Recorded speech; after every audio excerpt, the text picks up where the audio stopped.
Good morning, everyone. Hope you can hear me. I think you can hear me.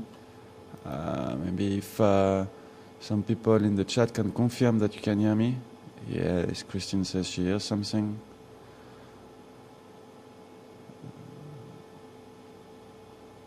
They can hear me. All right, that's great. Okay.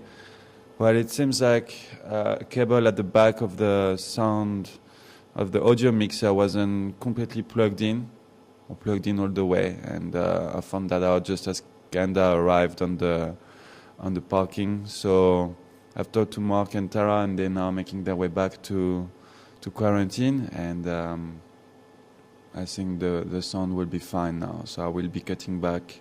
I'll be cutting live to them ASAP. So please stay tuned, and I hope you'll enjoy the drive. It's quite cloudy this morning and a bit windy. Hopefully it will clear up. And for those of you who are worried about me, and thank you for all your messages and everything. I had quite a strong stomach bug overnight on Saturday night, and I'm still not feeling 100%, but I'm feeling better. At least I can direct. That's not a problem. So I think after today and another good night, I'm sure I'll be fine and be able to present tomorrow morning and tomorrow afternoon. But for now, I'll leave you in Tara's hands, and Mark is on camera this morning. And enjoy the drive, and I'll speak to you a little bit later. Bye for now.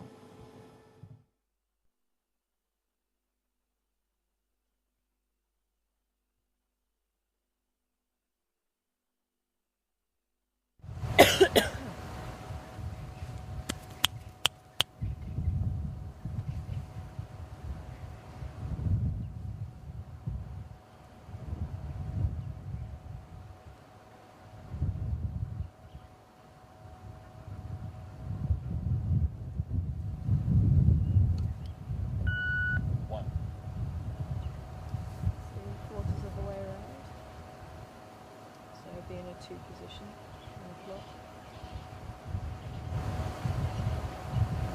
Okay, correct.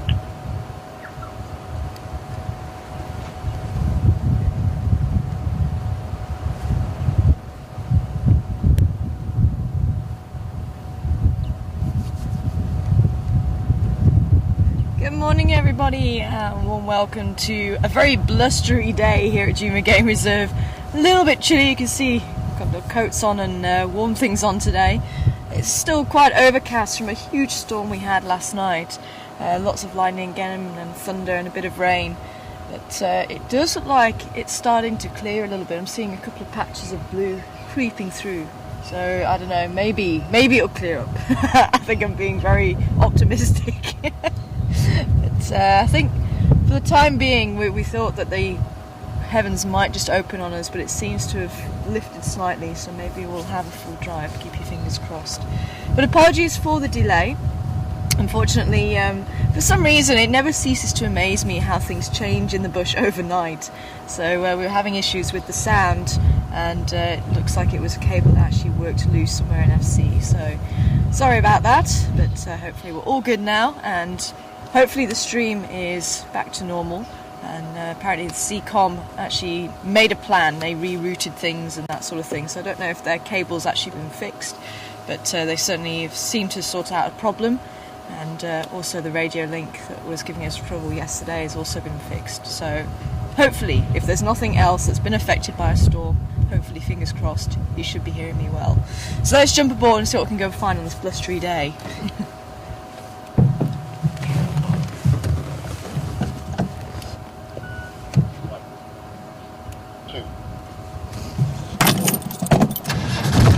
I did do a lap around the quarantine. We actually headed out a little bit earlier.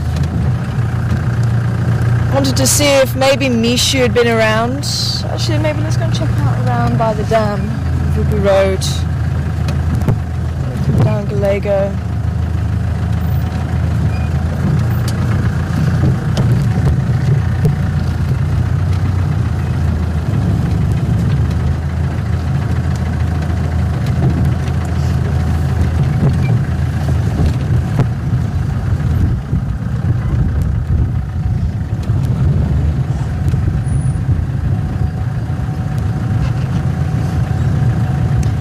And definitely a welcome back to Seb. He's actually in final control this morning.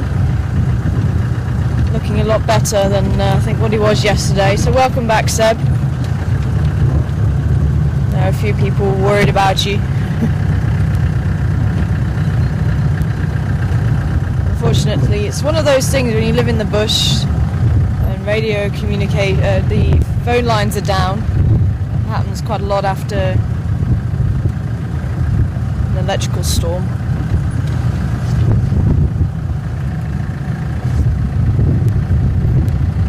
It's not always easy to get hold of people.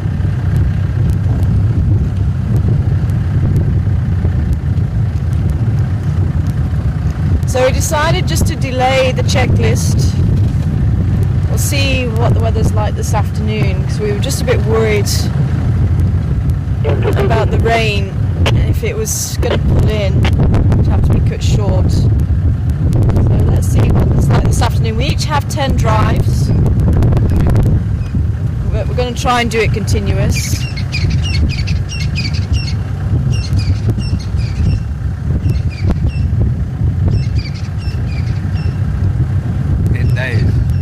Sorry? We have 10 days, 2 drives. Oh, I thought you said drives, so I put drives. No, 30 days, 10 drives. I mean, 10 days of drives each. Okay, well, I'll change that. So Mark's saying that it's 10 days. So 20 drives. That's how I understood it. We're doing 10 drives. Morning, yes, no update so far. One dump hole. Heading into check another plans for unity boundary. So I'll change that on the blog then, because I put 10 drives, I think. Okay, well, I'll change it tomorrow then. No, I'll change it today. So 20 drives, 10 days. Actually, what did we decide about tracks? So I got to writing and I thought, oh. Did we decide we were going to do tracks? It won't count, but it'd be nice to do tracks and done. If it's quiet, like now, you know. Good morning, all stations. I'm also getting mobile this morning. Checking around Gary Dam first. Morning, Kara. Not much update. Someone Kara goes forward heading east. Section also is heading north, and Henry also heading north. Copy that. So I've got the run of Western Gary to myself then. Yeah, I think Henry also was taking easy car, was not active. Copy that. Thanks, Ephraim. Have a good drive.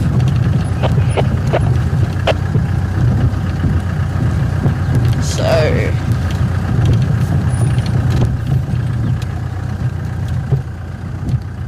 we shall have to see what we can find this morning. Sounds like everyone's heading north. There must be a party going on up there.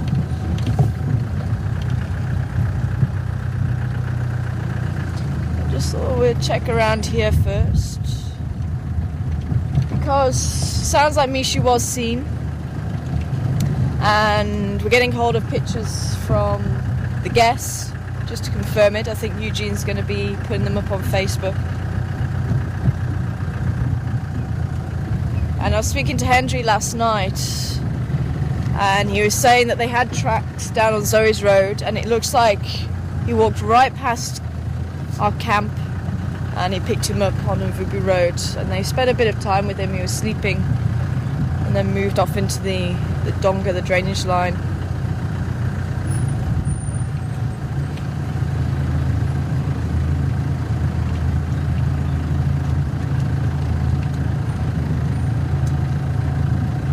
And they're saying, oh, green-backed heron flying off. But he was saying that they did actually see that the size of him looks a little bit smaller than Induna, according to Henry. So, and he's got a little bit of a scratch on his nose as well. So it sounds like he might have been in a fight. And I wonder if that's why he's coming back this site. Maybe his travels took him into an area where there was a big male. Got into a fight, so it came home. Who knows?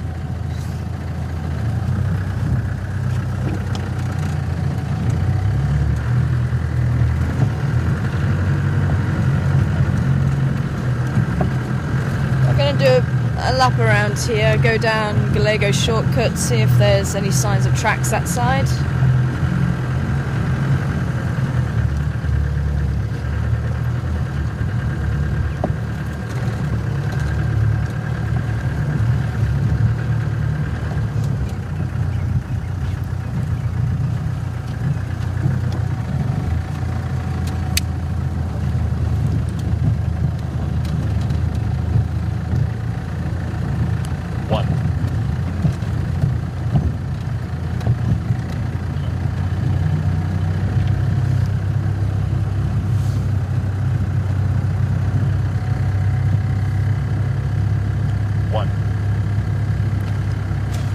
Doing that to me the other day.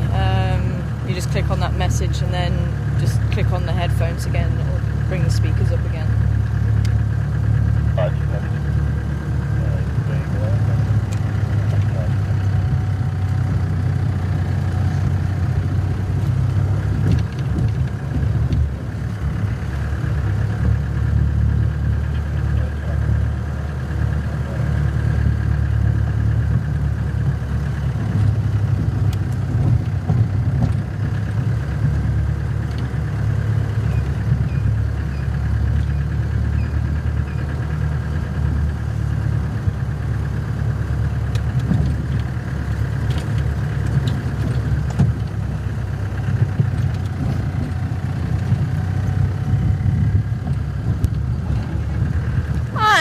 Good morning to you in Alberta. Welcome on board this morning. It's great to hear from you. I'm wanting to know if we've got two types of zebra here at Juma Game Reserve, and what types are they? And we only have the one type of zebra with a few different names. Maybe that's where the confusion's coming in. There's your gardenia flowers. Two Dagger boys. Ah, we have some company. Somebody's joining us on Western Gary this morning. It's amazing, the elephants have damaged this tree quite a lot, but it's found a way to survive. They haven't damaged the main trunk too much, and even though it's been pushed over, it seems to have healed itself and continues to grow at a funny angle. And it always amazes me, trees will do that. I mean, I've seen trees that are uprooted, but as long as the main root's in the ground and a few other roots are in the ground, it'll be on its side.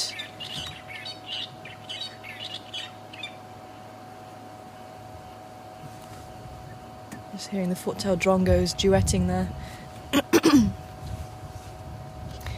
But they'll be lying on their side and there'll be new growth coming through. Absolutely amazing.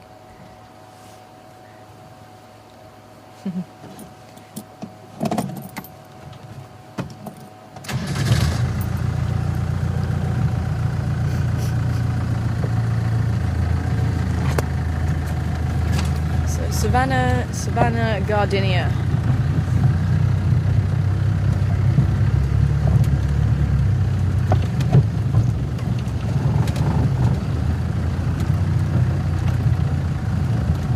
I remember talking to someone who did research on elephants, saying in Kruger elephants turn their trunks up at the gardenias if there's other nice things to eat. From Old Reserve, that was one of the trees that the elephants would eat a lot of. A male waterbug just here. Looking like a rabbit caught in headlights. Where's your family, little one? You're a little bit young to be on your own.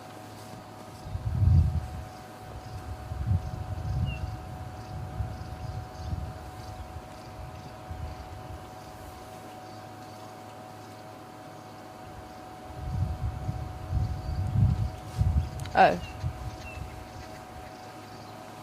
Okay. Sebastian's just saying he's got to stop the broadcasting program because he's got a bit of a problem with the sound on his side.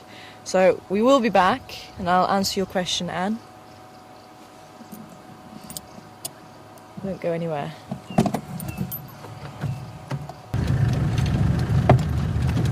So, welcome back.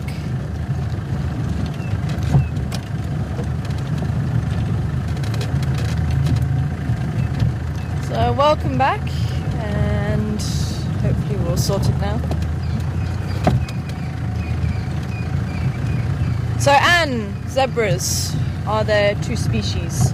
And it's one species, but it's got a few different names.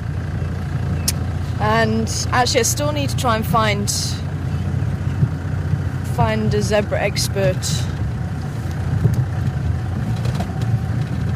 because in some literature it's believed that the zebra that we have here is not the Birchall zebra. So the Birchall zebra, by the rooms. Check it in, I guess, today.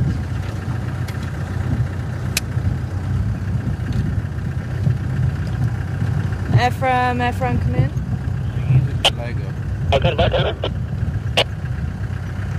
Ephraim, confirm, are you working out of Voyers or Gallego this morning? I'm on the Gallego side. Okay, copy. Who's out of Voyatella this morning? The Tex and Henry. Okay, copy, thanks. Texan, come in. Morning, go ahead. Morning, Texan. I just want to confirm, are all the guests out of camp this morning?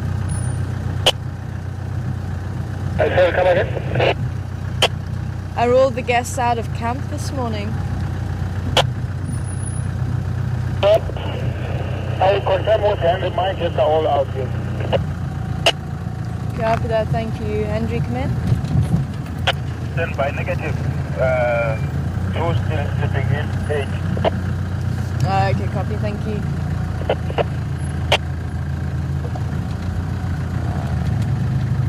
Two are still sleeping. So, we won't be able to go down into the rooms.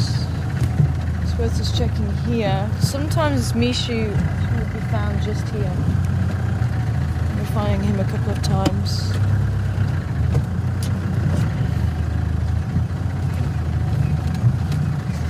So yeah, in a couple of big mammal books, say the research that was done, they reckoned that the Birchall zebra here in South Africa are different to the Birchall zebra in East Africa.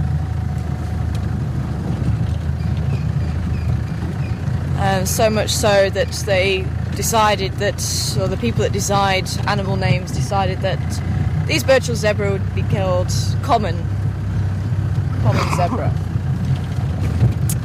But as I say, on Wikipedia, which I think is actually, it's got a lot better, it's not as dodgy as it once was, but there's Wikipedia and there's a couple of other publications that still call the zebra down here the Birchall zebra, even though on some of the publications they thought the Birchall zebra here were extinct. So there's something very funny going on. There's conflicting stories about the zebra down here. So until we actually can get to the bottom of it, we can call them Birchall zebra or common zebra. As I say, they are a type of plain zebra. So everyone agrees that their new classification is Equus. Hold on. It just popped out of my head. Equus guaca, that's it. It just popped out of my head for an instant. So Equus guaca, which I can never pronounce properly. How do you pronounce it properly? Equus. No, guaca. Quassa. It is guaca. It's an Afrikaans word, so it's one of those you have to get the pronunciation right. So Equus guaca. Equus. So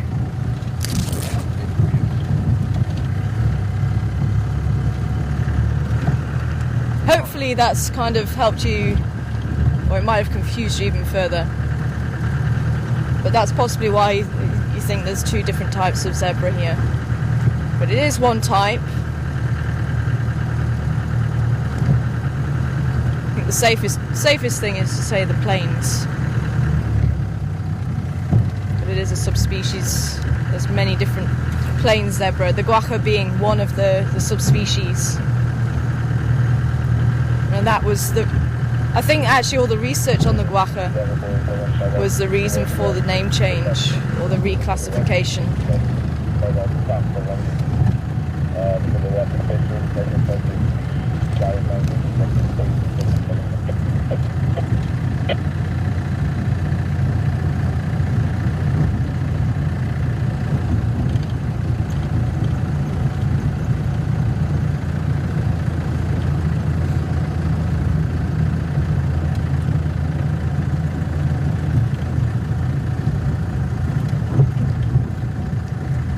Hi Diane, good morning to you.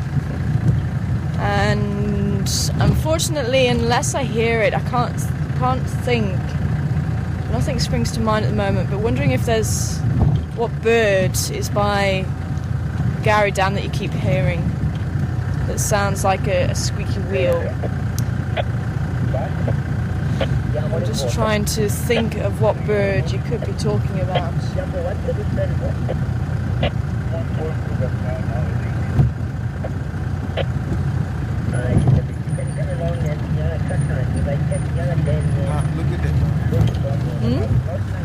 Yeah, my monitor keeps switching itself on and off. That must be, I don't know. Unless it's the cable at the back there.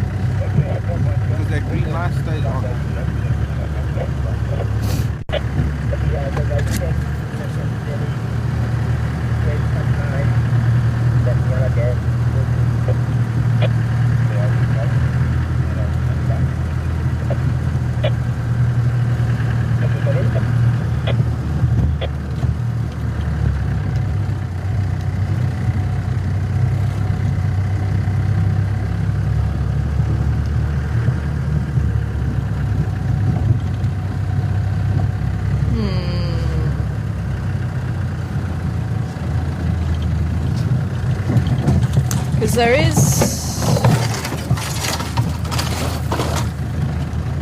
There's a couple that have a very high-pitched call,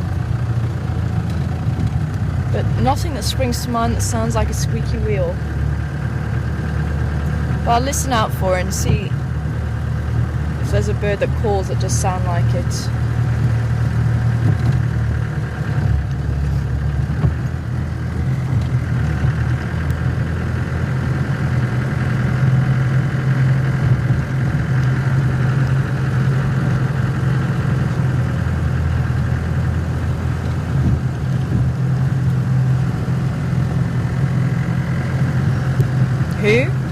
Who was that?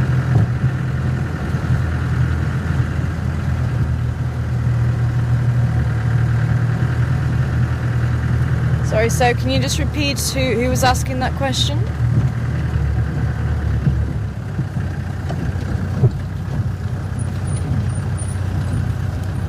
One. Sorry, so can you just repeat who was asking that question? Sorry, I've got no. Steve. I think it's Steve from Boston. Good morning to you, Steve. Welcome on board this morning. Asking, do we have any gorillas here at Juma Game Reserve? And unfortunately not, no. No gorillas or chimps. We're the wrong habitat, wrong climate. You find the gorillas and the chimps further north, over the equator, in the forests.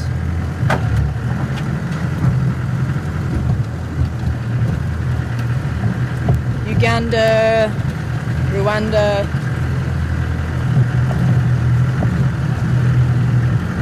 those type of areas. Gabon, I think, also has chimps, doesn't it, Seb? Oh, Seb can't hear me.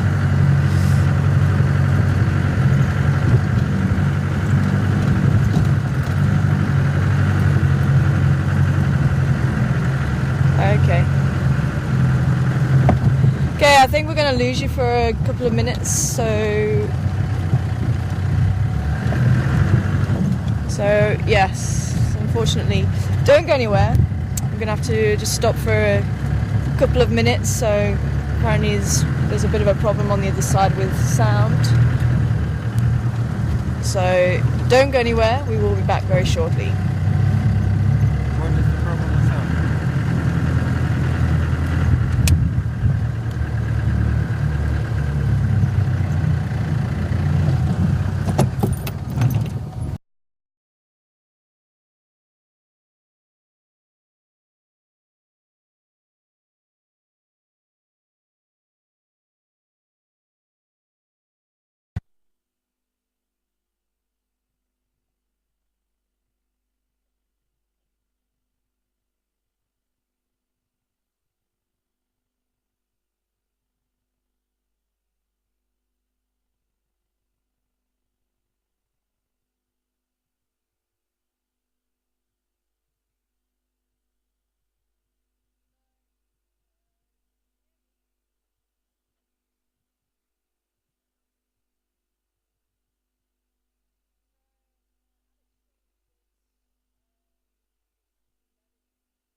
Okay, well, welcome back everybody. And I'm hoping you can actually hear me. And hopefully we won't have any more problems. Keep your fingers crossed. We actually just turned around from where we were because we heard a couple of squirrels calling. Maybe they were shouting at each other. I don't know. Not seeing anything. It's quite interesting. We did actually get an email the other day from somebody who said that they've lived with squirrels all their life. And you've never noticed them make an alarm call. And I forget who it was, but they were saying that they heard a squirrel make an alarm call. And they were...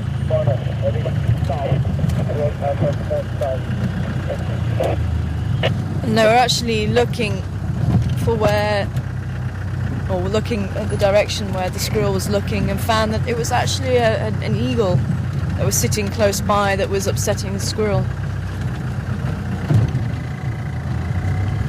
So apologies, I can't remember who it was that was telling us about that.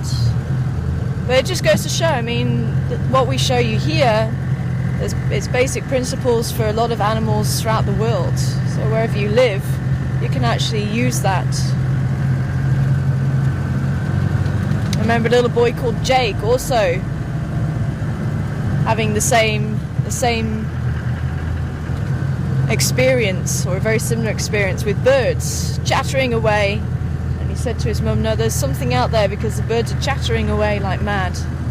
And lo and behold, there was a cat underneath the tree. So listening to animal alarm calls can help you to find other animals.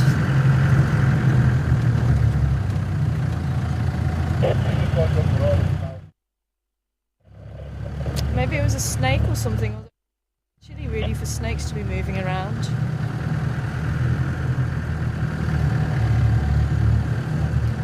But as I say, whatever it was, seems to have moved on now.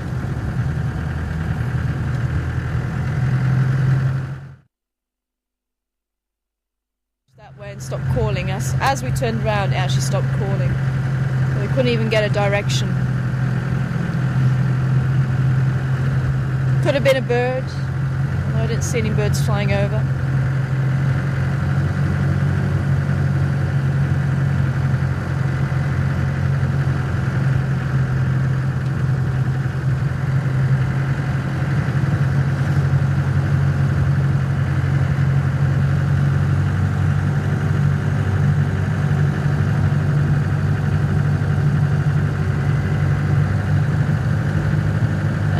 of the guys did go to the hyena den. It wasn't active. Hyenas don't seem to like this weather. They seem to be inside.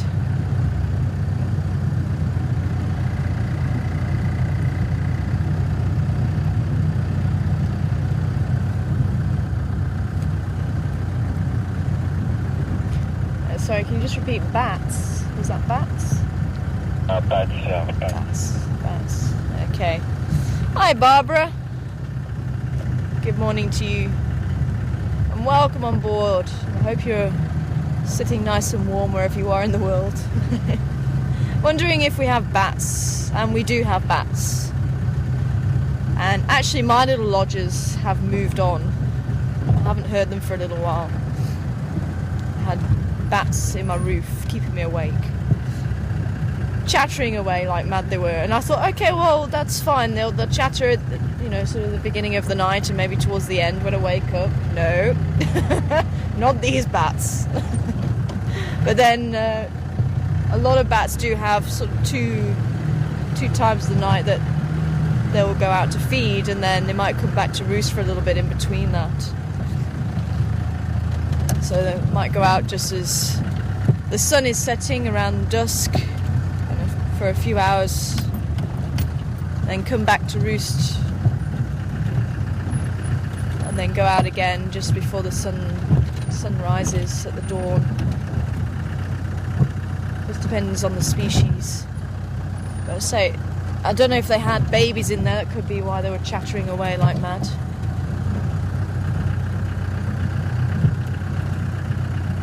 Did sound one night, it was all the way through, and it was this very high pitched. I still don't know what species. It's very difficult to determine species unless you're really an expert in them.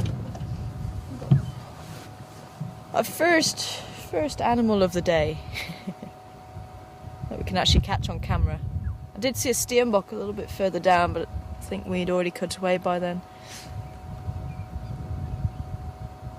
Few rams mixed in with the ladies, and you may still see the males fighting a little bit. You may still see that we are coming towards the end of that small rutting period. It's not as intense as the major one around March, April, May time,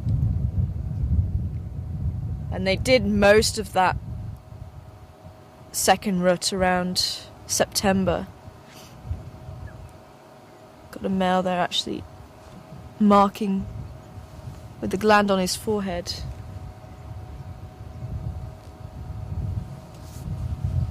Now the other male's doing the same thing now.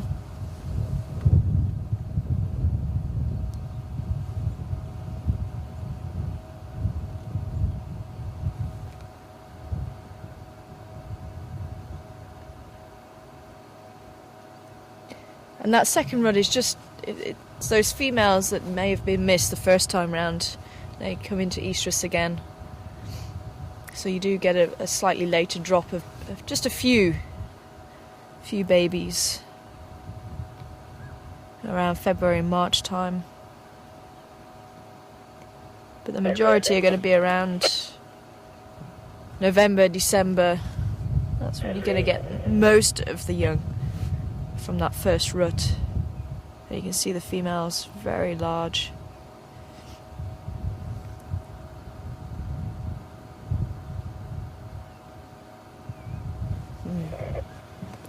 We're not in a brilliant spot to really see them.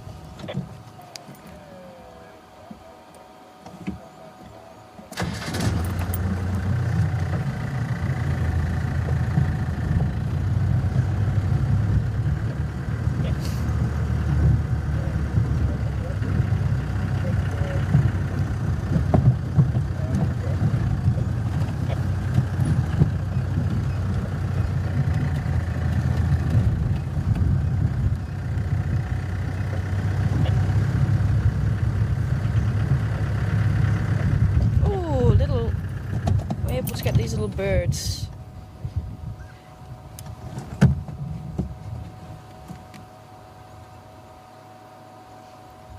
So here you go. Here's one for you to practice your ID on. So we're not going to do the checklist challenge. We're not going to start it today. So this is just to get you warmed up for the challenge. So what is this bird?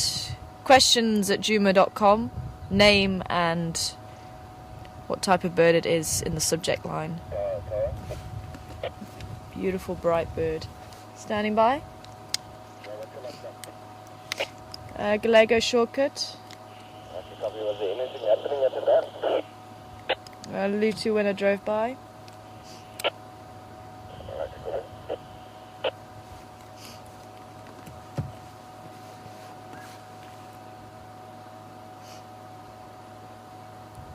So bats, yes, as I say, we do have bats. We have insect-eating bats and fruit bats here in South Africa. Horseshoe bats, pipistrelles. I think the rusty coloured bat is the smallest bat here in South Africa. And the straw coloured fruit bat is the largest bat.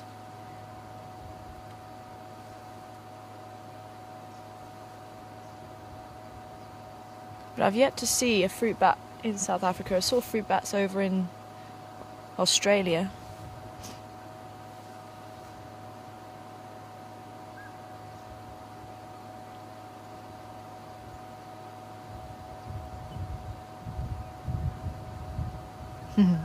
Actually, quite nice just to see the difference this time of year. If you have a look, the male is much brighter than the female just behind him. You might be able to see that difference there. It's quite a lot more vivid than she is at the moment from the breeding season. And quite often you'll find them nesting by wasps. And they nest close to them for protection. These birds are tiny. Almost the size of little blue tit from the UK.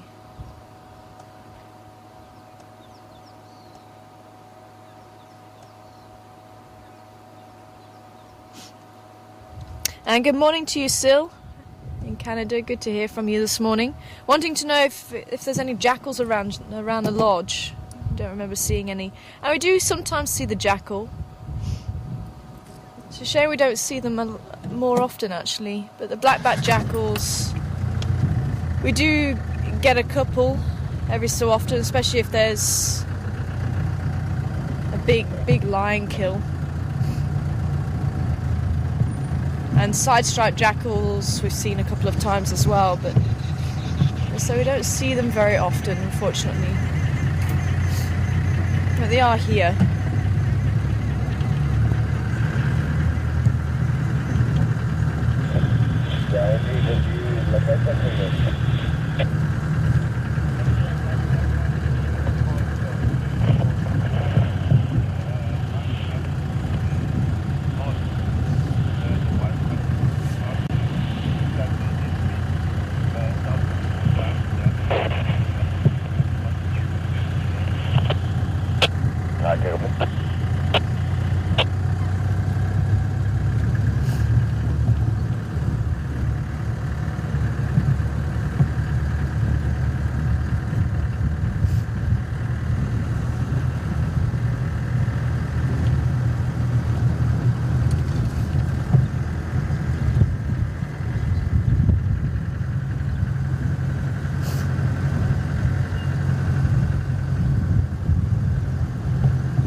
Good to hear from you, Mike, over there in Chicago.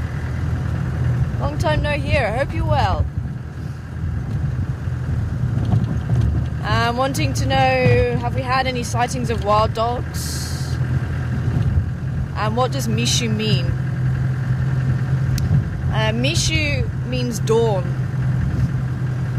And it was Rexon who named them, both Induna and Mishu. And apparently he called Mishu Mishu because when he found them, I think it was the dawn was breaking.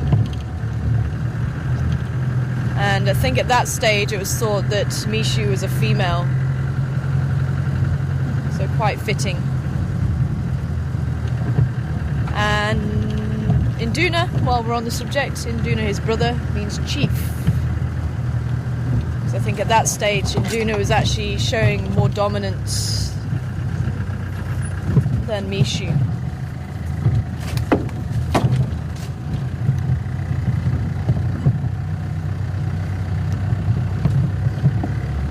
And wild dogs, we did see them just before we left. We were actually lucky enough to see the pack, who I haven't seen before. And it was the pack of 6 adults and 5 pups. And they're the ones that were denning over in the west. And there was quite a buzz on the radio about them being around. And I think they'd been through a few days before, but we didn't get a chance to see them. I think they were just on the southern boundary. And as I say, we were lucky enough to actually bump into them. We were in the right area. We responded to the call saying that they were on the way over. And so we're driving up the road, and I thought, oh, we've missed them because another vehicle had already gone off road. And all of a sudden we have one dog running back over the road right in front of us, and then 2, and then 3, and then the whole pack came. And then they went onto the opposite side of the road, milled around there a little bit, so they were picking up scent. They came back onto the road in front of us, and we had a puppy right in front of the vehicle. We had one literally just about a metre away from me. And they're all looking down the road, and there was a big buffalo herd down the road with a lot of calves. And they looked down the road, and they started walking down the road, and I thought, that's going to be quite interesting, you know, if they're going to try and hunt maybe a young buffalo calf. That's what it looked like their intention was going to be. But what was actually going through their minds, who knows? Could have had something else on the mind. But just as they were walking down the road and we were following them, one stops and looks off to the left. And then another stops, and then the whole pack stopped and looked to the left. And as soon as they looked and they were actually comprehending what was going on, they turned around on the heel and they sped past us, and I have never seen an animal run so fast in my life. They were very eager to get out of that area, so I don't know what they saw though. It was getting dark, so we didn't follow them. We're not supposed to spotlight the wild dogs because they are a diurnal animal, and it can potentially cause harm to them if there are predators in the area, which it quite possibly was a lion or a leopard in the area, and that's what made them flee. But they were scared of whatever it was. But we were looking around with the spotlight, couldn't pick up any eyes or anything, so obviously whatever they saw moved away. Maybe they got a fright of the life as well, who knows. Who knows? I think that was probably about a week before we left, or within the week before we left for leave. I am hoping we're going to get a chance to see them again.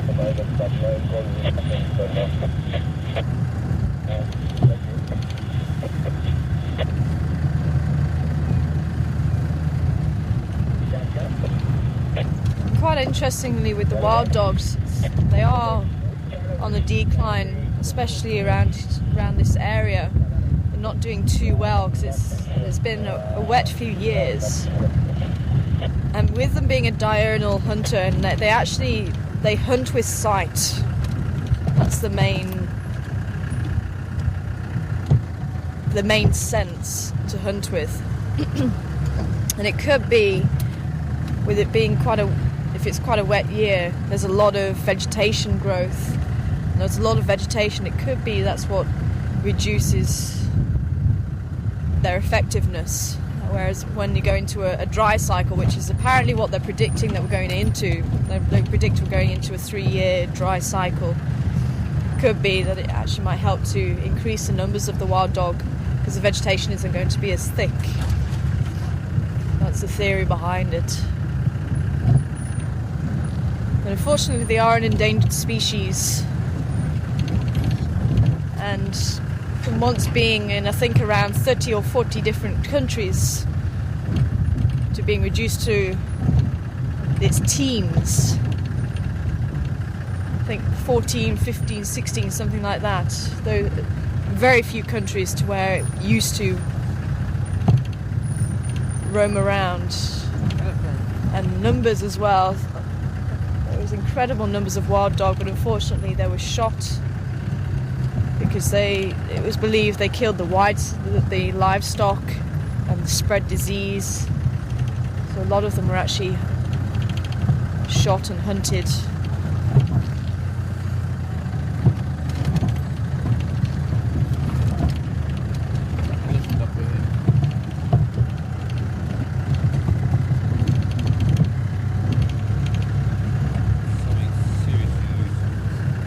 Yeah, it is. I was having a problem with that yesterday.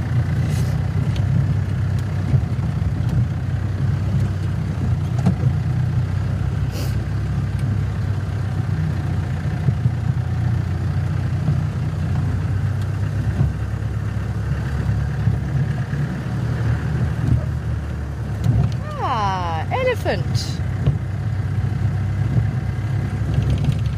One crossing the road too. Oh yes, bird IDs. Yes.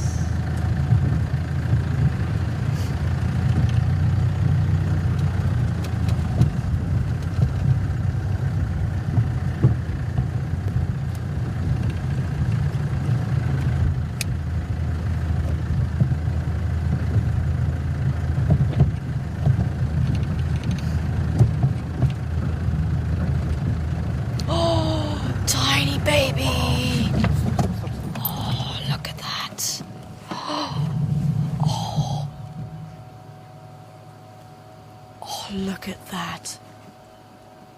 That is tiny.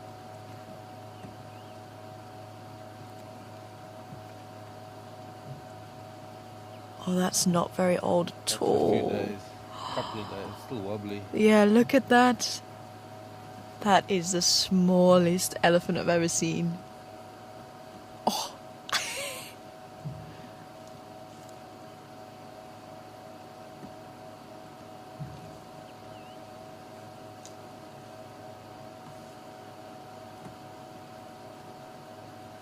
See fitting underneath mother's belly, look.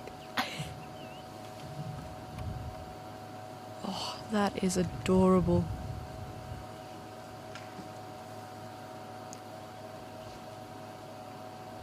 Being wobbly on its legs, it's just a few days old. Still not sure what to do with its trunk either. Barely reached. Yeah. Drink. Look at that.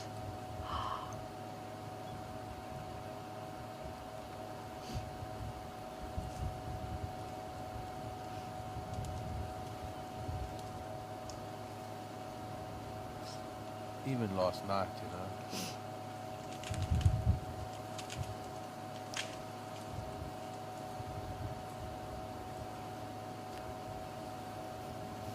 I don't think I've ever seen, in all my life, seen an elephant that small. Really? Oh no, that is just... There's a young mom too. Yeah. If I roll back a little bit, I wonder if we can actually see it drinking.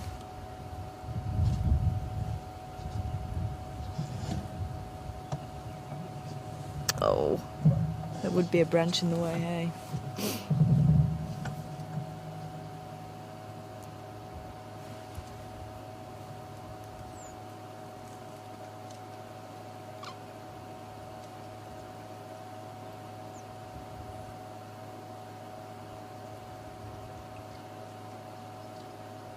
I can barely reach. Yeah. Memory.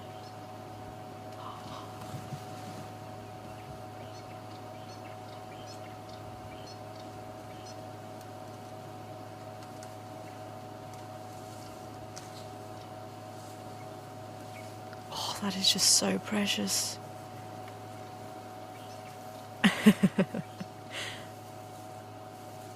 Hello.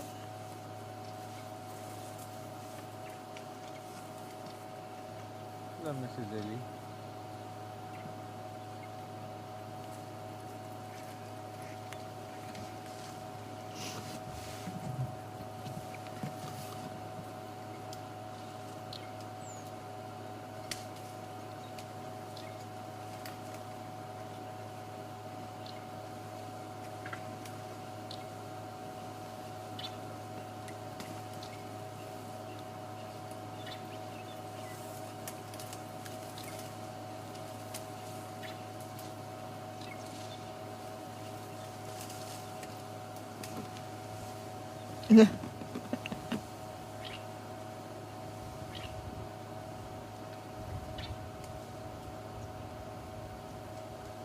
What a special, special moment. It's incredible. Absolutely incredible. Just goes to show anything is possible here at Juma Game Reserve. And even Mark, I don't know if you heard him, was saying he's not seen a baby elephant this small before. And I think Diane is also enjoying the fact. I think she's saying that she's sort of turned into a 5-year-old kid, just like we have. That is incredible.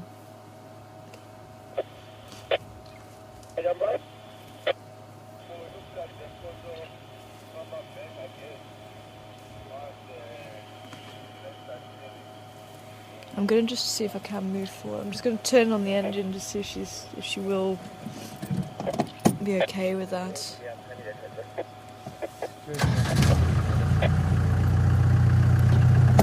Mrs. Eddie, who stood next to us, doesn't like it. I was hoping to try and move, but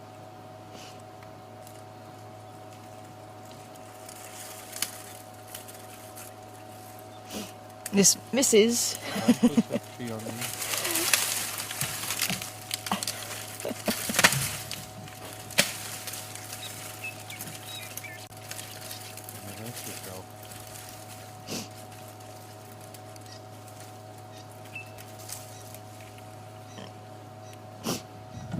Yes, I did.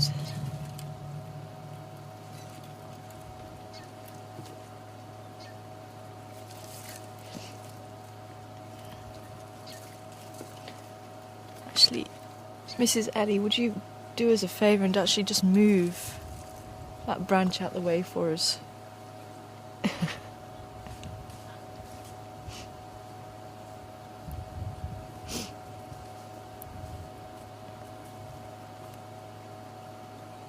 But Diane wanted to know what the difference is between African and Asian elephants, and are they able to interbreed?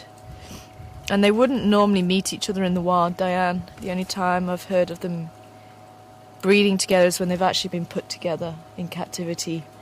And I think there has been one birth, but the baby didn't last. The baby, I think, had deformities or something, but it wasn't able to survive. It died a few days later. And that's because they are almost different animals. I mean, just because they look the same doesn't mean to say that they are able to breed and actually produce offspring. And a lot of that has got to do with the genetics. Let's see how she's using her trunk, try and work the branch away.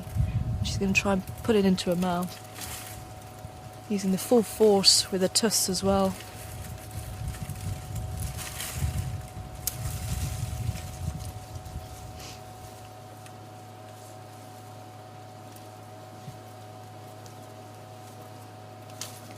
Breaking away all the excess using her foot. Oh, hello. Actually getting surrounded by elephants. It's fantastic. You see her child is also checking out what mum's eating, learning how to or what to eat.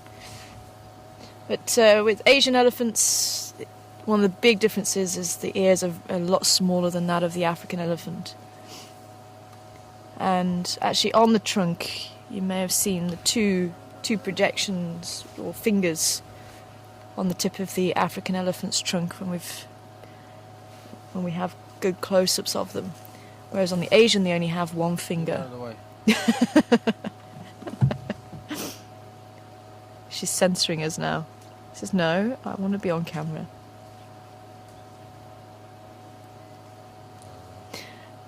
And one of the big differences, African elephants actually have one extra pair of ribs. So they have 21 ribs and the Asian only have 20. So there's a few subtle differences there as well. The coloration of the skin, quite often in Asian elephants, they have this pink around the ears and around the face, whereas the African is this uniform colour, uniform grey colour.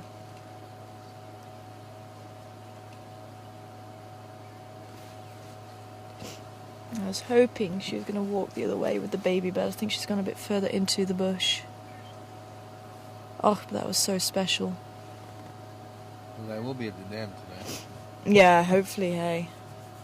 So definitely keep an eye on the waterhole camera, see if you can see that baby again. I'm just going to try and pull forward, see if we can get another view of some of these eddies.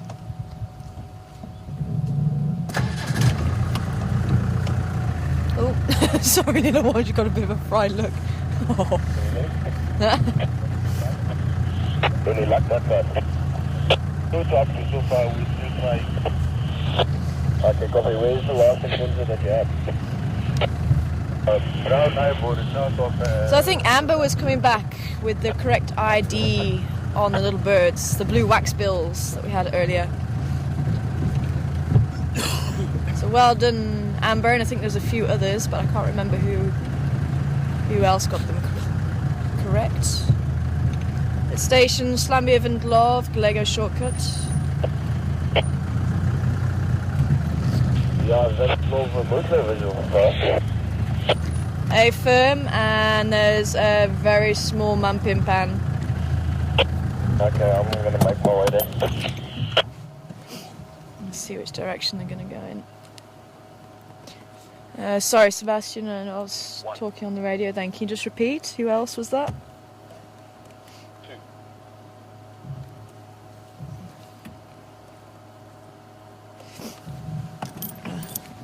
Just pull forward a little bit more.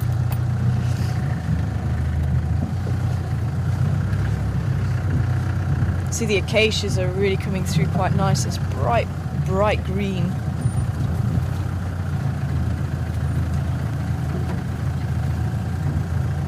Ah, Rob and Jody. Oh, I'm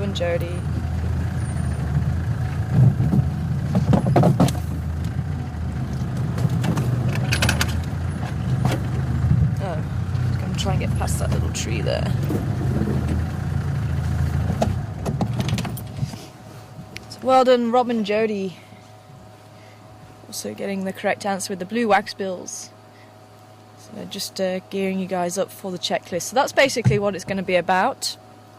And say the checklist is going to be you guys ID a mammal, a reptile, a bird,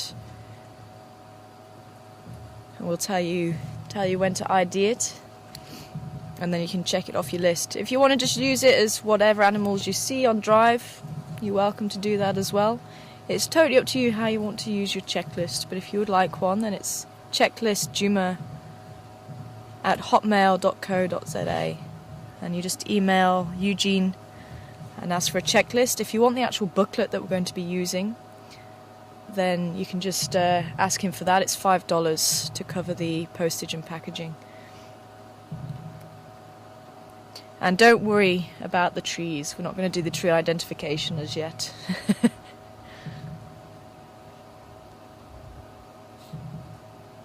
So reptiles, amphibians, birds and mammals.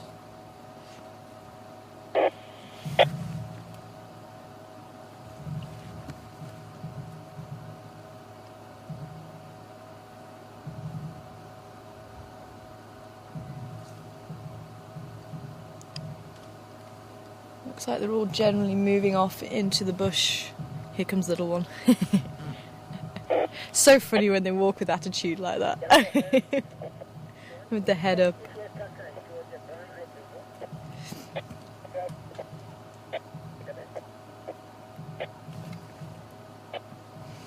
Let's see if I can actually just move around that way.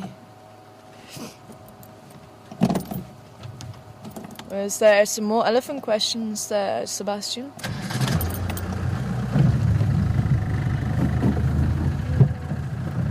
want to take you with me.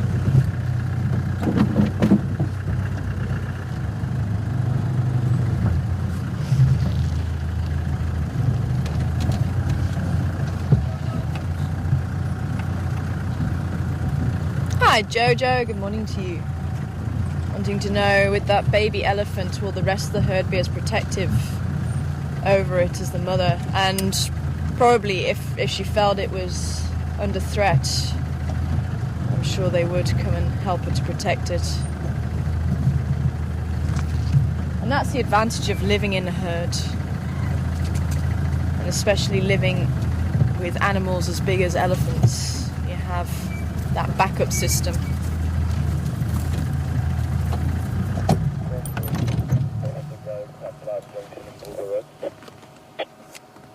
Oh, there's baby again, just through there. Sorry, Joe, can you go again?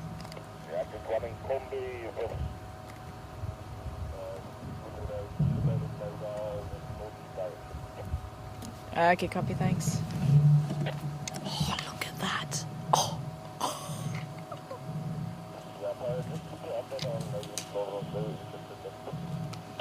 Yeah, I've got a visual on the mapping pan again. And they're close to junction with Voyatella access. Just gooshering at the moment.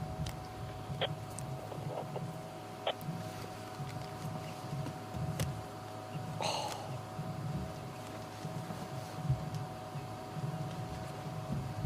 I'm hoping maybe she'll walk this way if we sit here. And she might just walk out into the open area.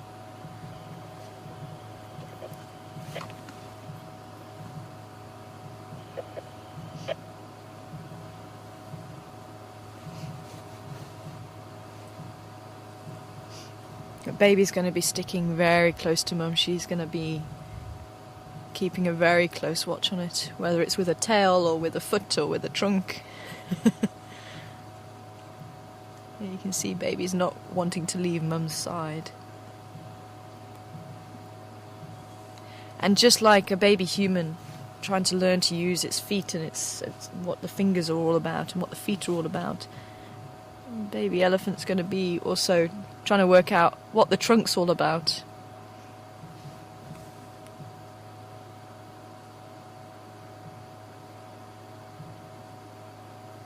Hi Glynis, good morning to you.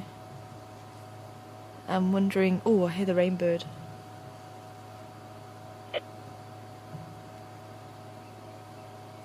Oh, look at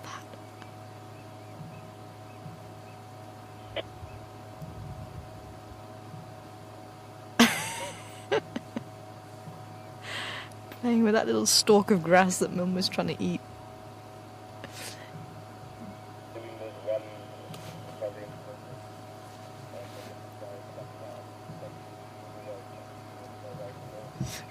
And just try and move forward a little bit so we can actually look through. There's a gap there. The rest of the family on the other side have moved.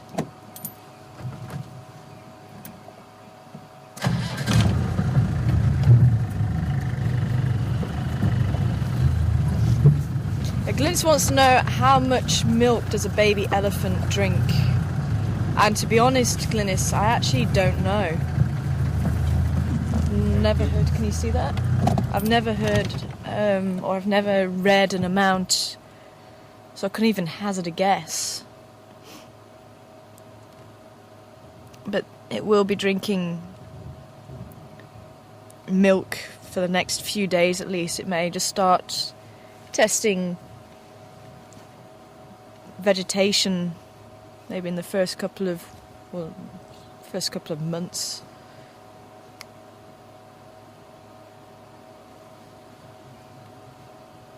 But if anybody wants to maybe Google it, see if anyone can find out for us, see if there's an amount out there that has been given. Be quite interesting to know, actually.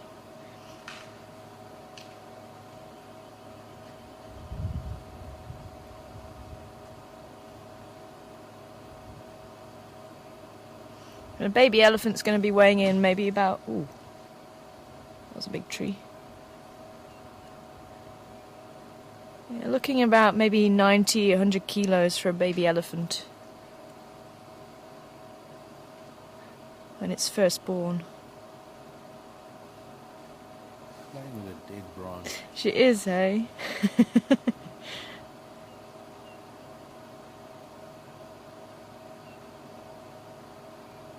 It's quite funny, I heard one of my friends told me about a sighting they had where mum was trying to teach baby how to use the trunk to drink. And she took it to the water's edge and she put her trunk in the water and lifted up and sprayed the water over her body. And apparently she turns to a child to check that a child's watching, and she sort of slaps her with her trunk and then puts her trunk in the water again. It's almost to say, hey, are you paying attention here? And she puts her trunk in the water and then she sprays some body over the water over her body again. So little baby actually puts its trunk in the water and puts its trunk over its, or tries to throw its trunk over its head like its mum did to spray the water, but nothing comes out. So it puts its trunk in the water again and does the same thing, but still nothing's coming out. I think eventually she managed to get to the point where she had to realise she had to suck up the water, but I bet that was very funny to watch. I'd love to see that.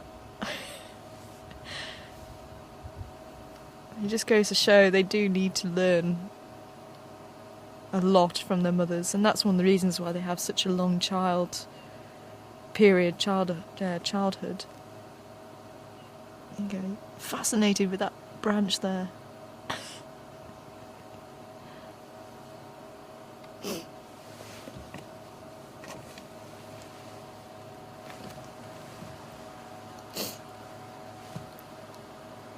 Jog, come in. Yeah, I'm standing by. Do you still have visual of the rim loop? I was just about to tell you, they're starting to famber south and slowly moving into the Schlatine, but there may be some more still on the road itself. Okay, so I'm on Gallagher shortcut now. We're gonna fall over trees. You think I'll make it? Yeah, keep coming. You might just...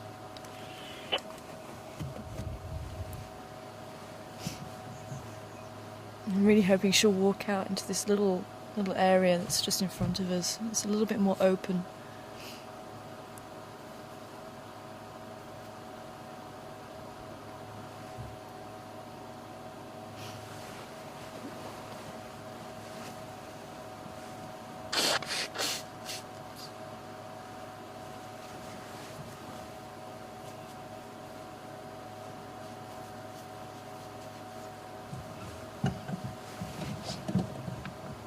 Here she comes. No, don't go further in. Come this way.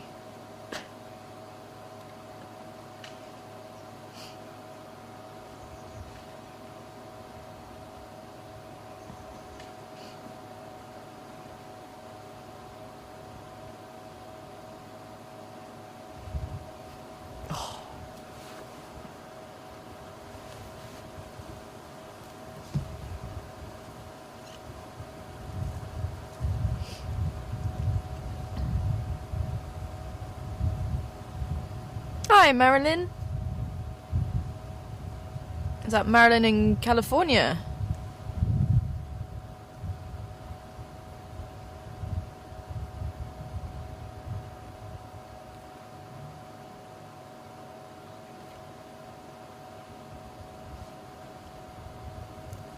Oh, good morning to you anyway, Marilyn.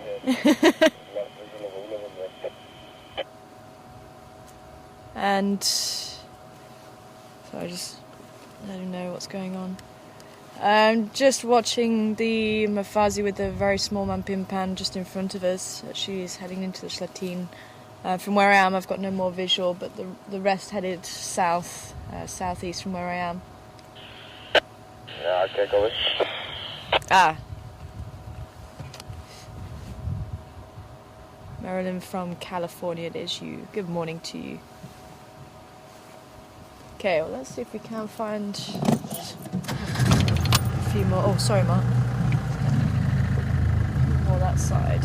It's going to get quite thick in there, and I don't want to scare her, especially with a baby that small. I just want to go in after her.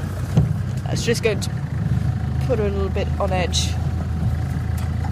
So we shall see if we can catch up with her, maybe in an open spot if we're looking.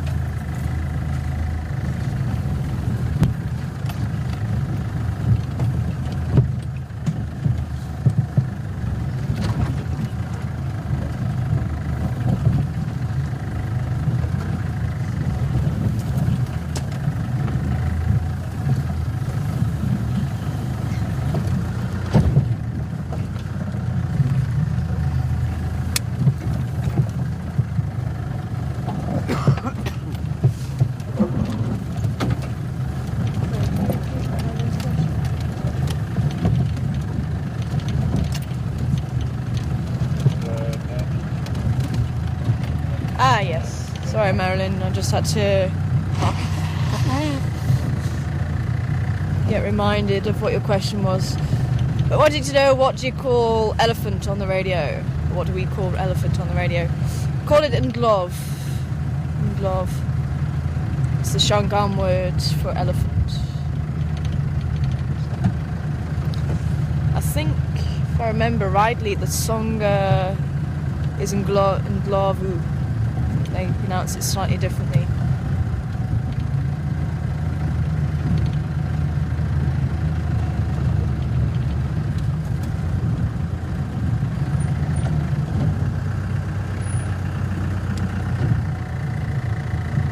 They might be heading in towards the drainage line at the back of the camp.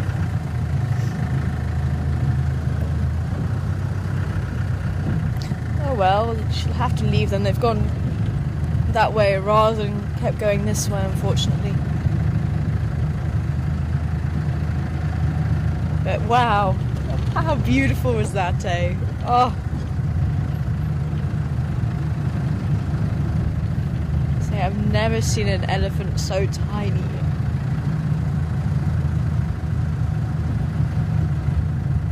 Now that might have popped out because of the light. Sorry? That might have popped out because of the light. Yeah, that might have done actually.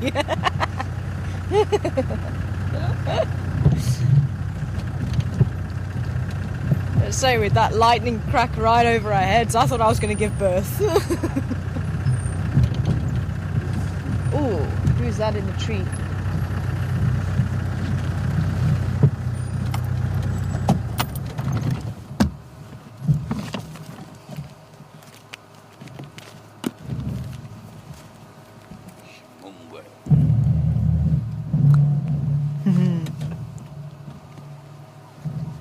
Ah, there we go. I can see Kula now. Just saw the silhouette. I had a feeling, but I wanted to confirm it. So there you go. There's your next bird for IDing.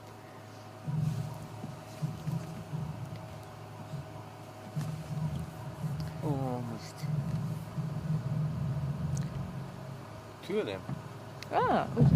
That's near where the kill was yesterday.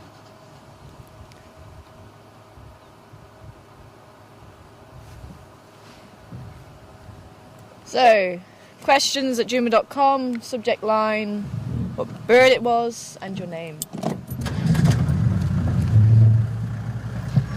Good morning, good morning. Absolutely. How you doing? Yeah. Yeah. Okay. But yeah, it's worth maybe checking out because that was a very, very small. Yeah. Okay. No worries. If I see him again, I'll let you know.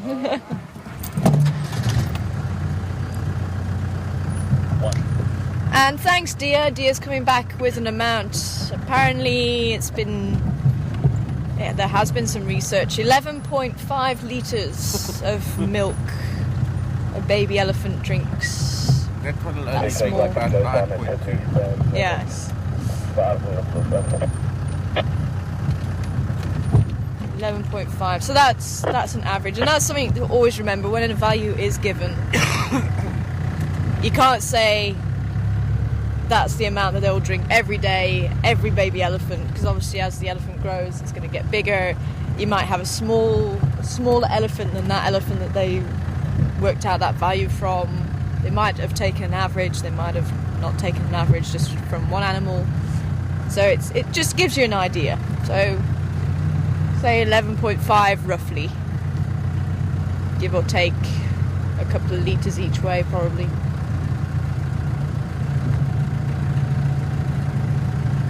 Oil stations, lost visual on the Indlov, slowly mobile, southeast towards Gowrie Dam. What have you got in your mouth, little one?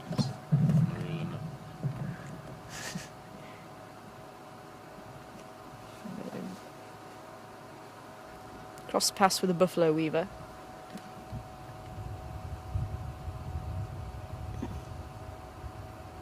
Oh yeah, it is marula nut. Found probably one of the few remaining marula nuts.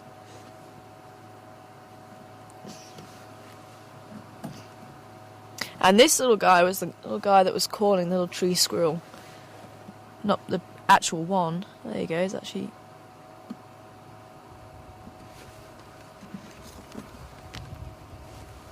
trying to find the way into the nut.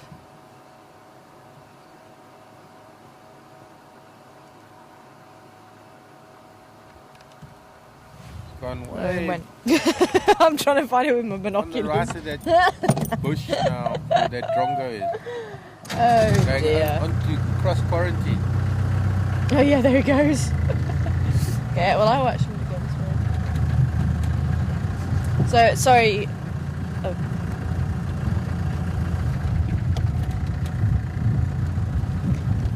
Hi Jody, good morning to you. Jody in New Mexico. Good morning. I'm wondering if, or how long the baby will nurse or drink milk for. And again, depending on the individual, but it could be anywhere around 4, 5, 6, even 7 years sometimes. Usually up until the next baby's born. They'll supplement their diet with the mother's milk.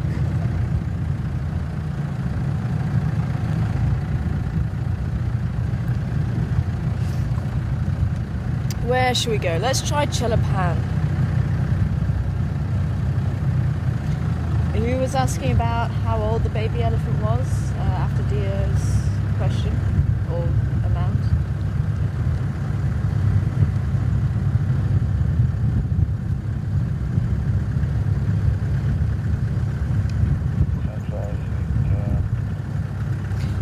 And good morning to Sandra in Oklahoma. Good morning to you. Ooh, back there was getting mobbed by a drongo. Where are you going? There's something around. Too wet here. It's continuing. Quite interesting though that Back in the same tree it was. Oh, it's gone back in the same tree. Oh. Maybe we should check out down the western side now. Do that instead of going this side, because I didn't check out that side. So let's try that. But I hope you're well, Sandra.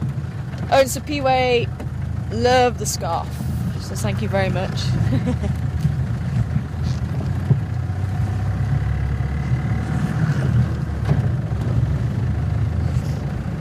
Managed to see Sapiwe on leave, but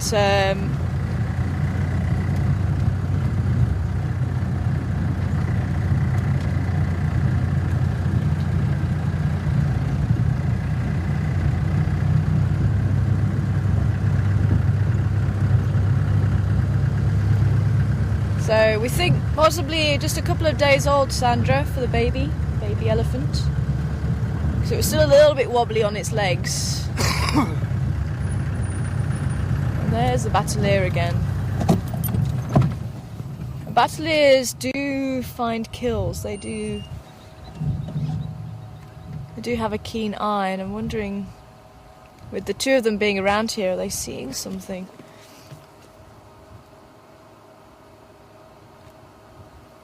That's the male. Not much white on it.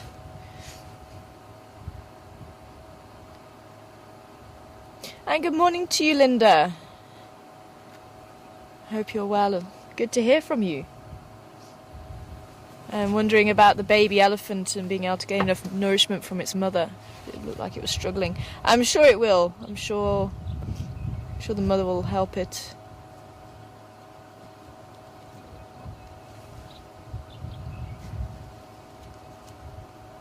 Probably will realise she might just sort of help it along, but I mean it was just able to reach. I mean, I did see it actually did get hold of the teat, but it's probably still just a little bit wobbly as well, and still not completely sure of what's going on in the world as well. So once it gets a little bit more confident, I'm sure it will, just stretch that little bit further.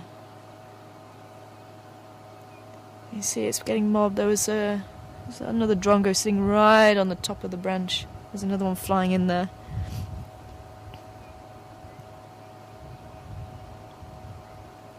And quite often little birds will mob these larger birds and sort of just make their life a little bit unpleasant and keep flying at it, and sometimes they'll even peck them on the head. Oh, or peck them on the body. Look at that. I'm going to get closer than this. I can't get any closer. And I've even seen birds pulling feathers out of the birds in flight. The pair must have a nest somewhere, and the reason being, some of the large birds may steal chicks from the nest, so it's to basically try and stop them getting to the nest and push them away from the nest, regardless of what species.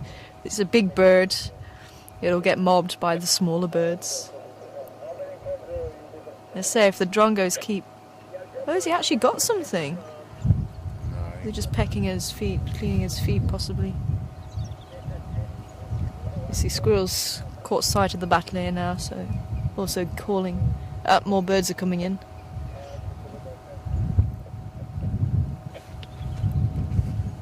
I think there's something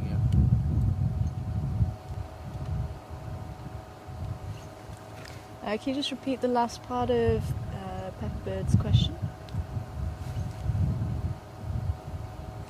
Linda Revere?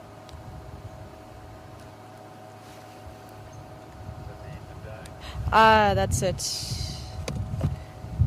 And at what age do the young elephants eat the mother's dung?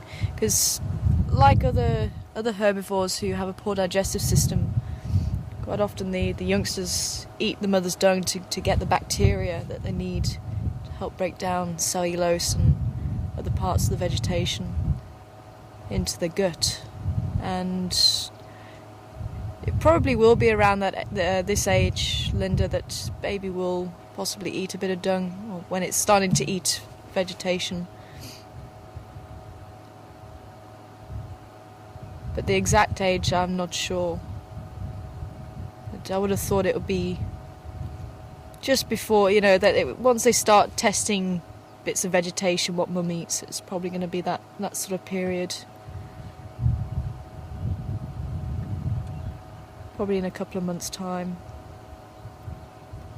So baby zebra also do that. Just waiting to see if there's any movement. Maybe we should actually... Drongo's really not happy with it being around, look.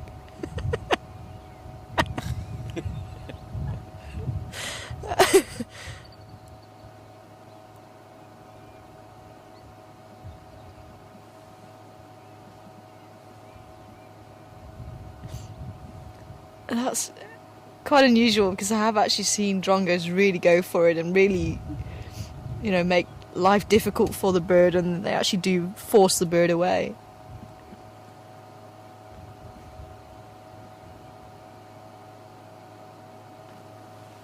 It might be worth us just maybe taking a drive around this little bit here. Seems the drongos have left.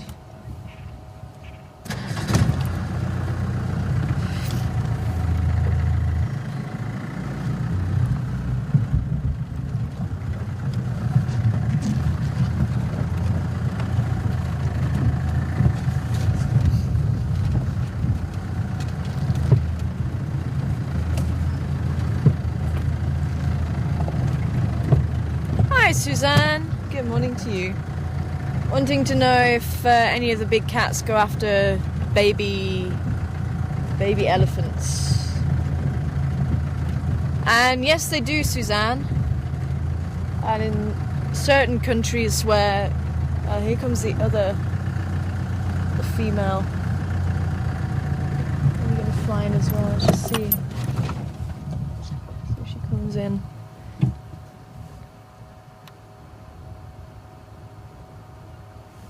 Female, you can see the white, a lot of white on the wing. No. When it was coming in. Was I dreaming? No, that's also male, so maybe dad and chick. Dad and Yeah, chick. morning, go ahead.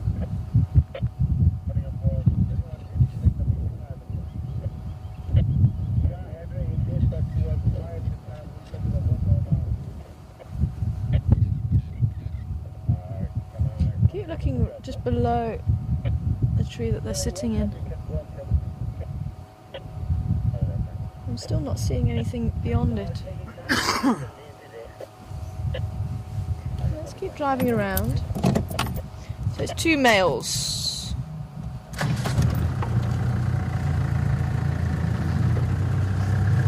But yeah, in Botswana especially, where lions tend to hunt quite a lot,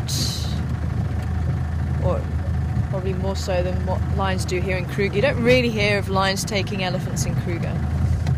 But in Botswana, if a lion roars, elephants, especially the females who have experienced lions actually taking the young, they will be very protective. And apparently when a male calls, they'll be even more protective than when a female calls in certain areas.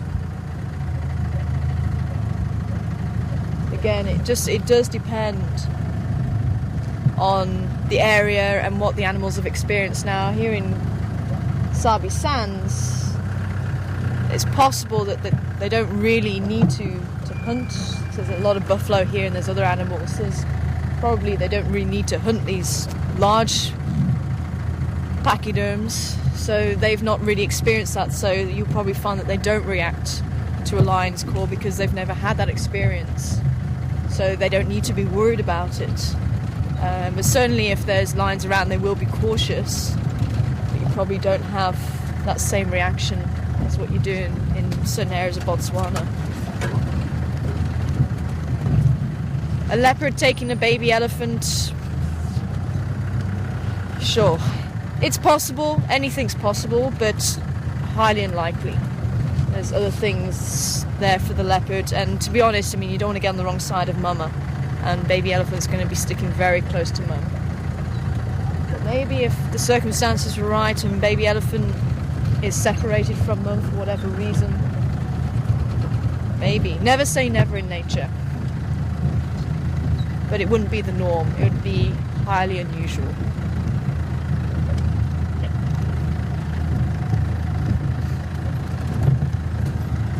Did we get any ideas back before I actually did say, I think I said which bird it was?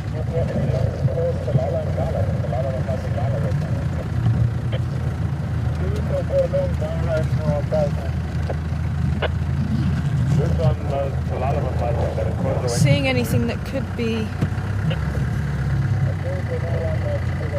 what we're looking at.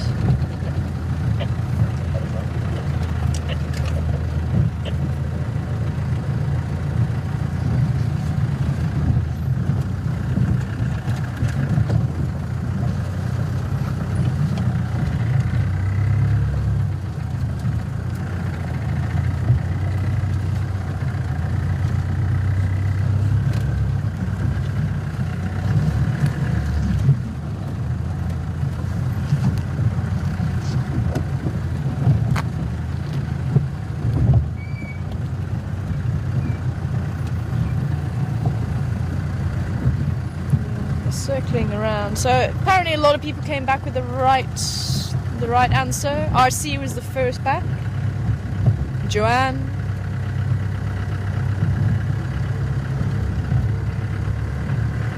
And Joy. See the 2 battaliers in the sky and the 3rd one there, so I think that was possibly the chick that we were seeing quite a lot of maybe last year. Finally got his adult colours. We've seen 3 adults with that nest always. And there's a juvenile. I mean, it takes 7 years. No, I'm not talking about the other juvenile. I'm talking about that one when I first arrived.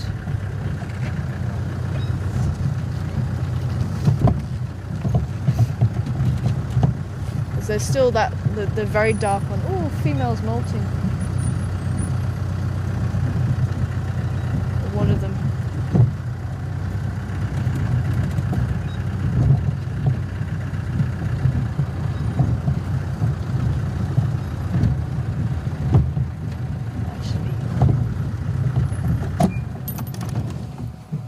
No, that's.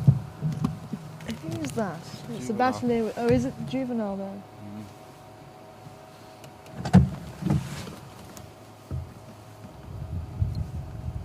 Can't get that high. Oh yeah. You see it now. It's a juvenile that's molting.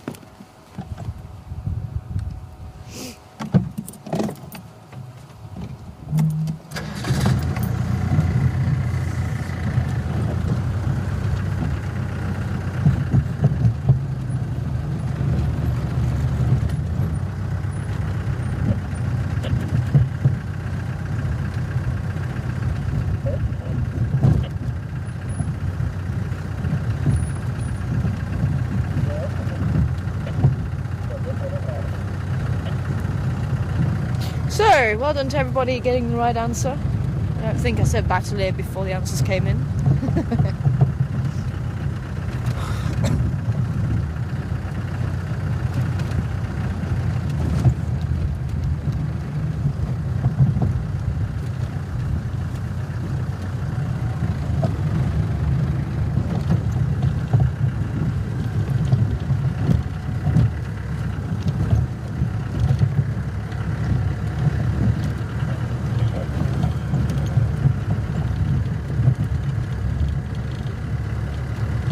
Sorry, so there's a lot of static there, but I think I got the question.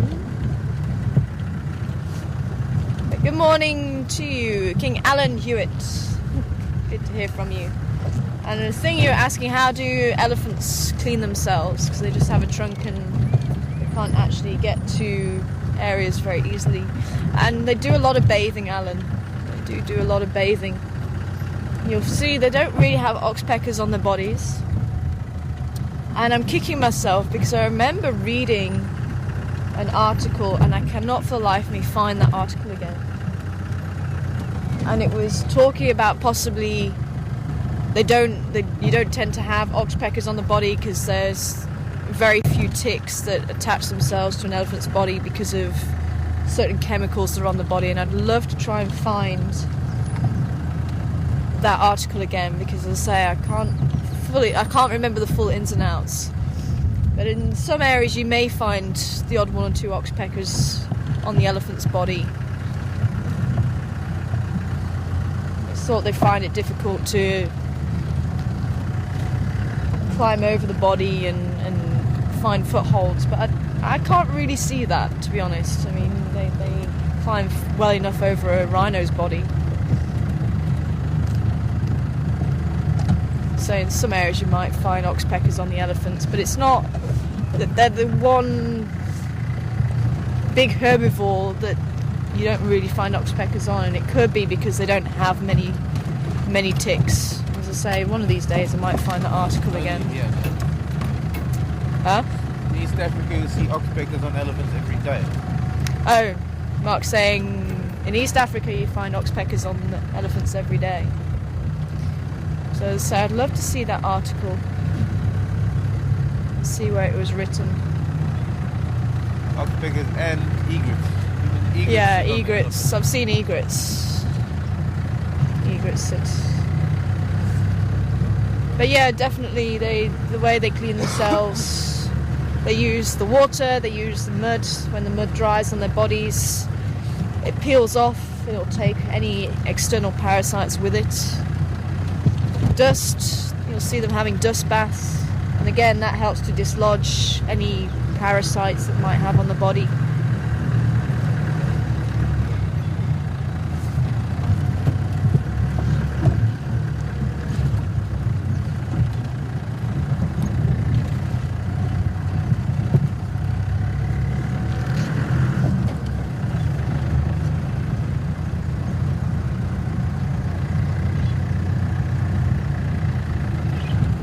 Very strange weather. I keep feeling a few drops and then it stops.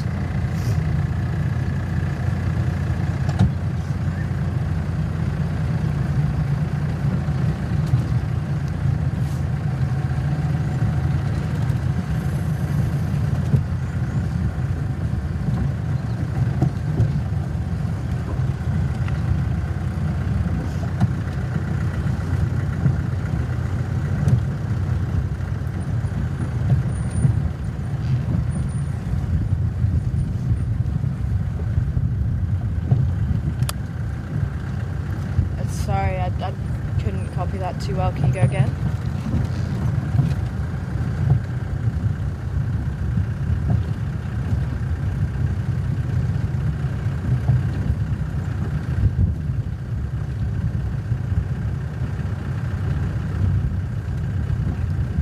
No, I'm not copying you too well with that one.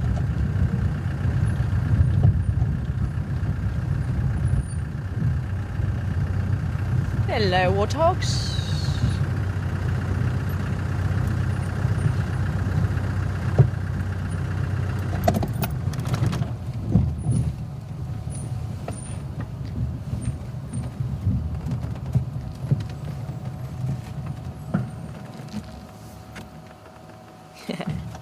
Oh, a little bit of funny angle there. Hello. This is the same group of 4 that we saw the other day. And actually, it might be they're just starting to get used to the vehicles. They seem to be a little bit more relaxed than warthogs usually are in this area.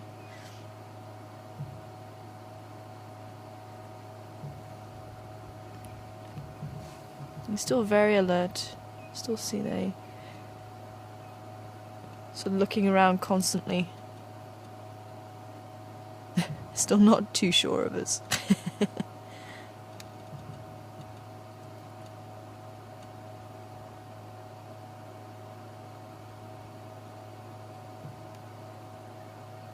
And good morning to you over in the UK, Bryony, I think.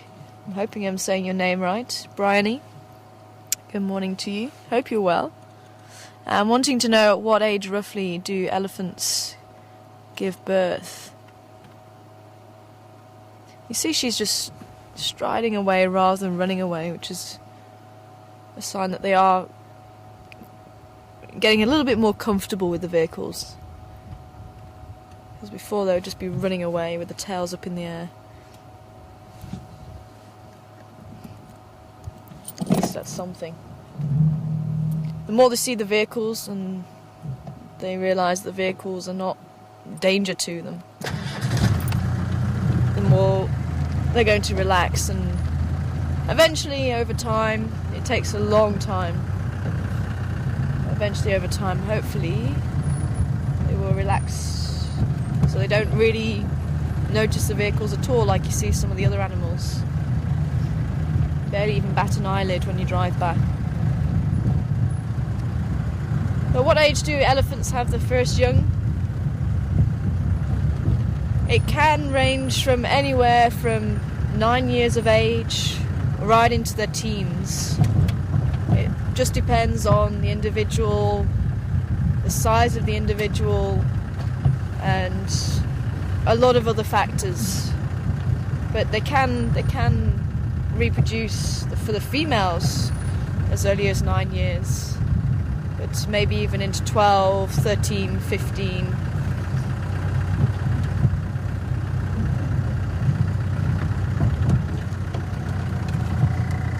males, again, it depends on if there's big bull elephants to keep them in check and they'll actually affect when a male comes into must. So if you've got young males who don't have a big bull around, there's no one there's no effect on them. So they'll often come into must a lot earlier. And they may reproduce a lot earlier than what they would do in a situation like Sabi Sands or Kruger, where you have bull elephants around the natural way of things. And that gives the big bulls the edge as well, because when a bull comes into must, it gives them the edge to outcompete other bulls that aren't in must. And a small bull that's in must could be more attractive to a female than maybe a larger bull who's not in must.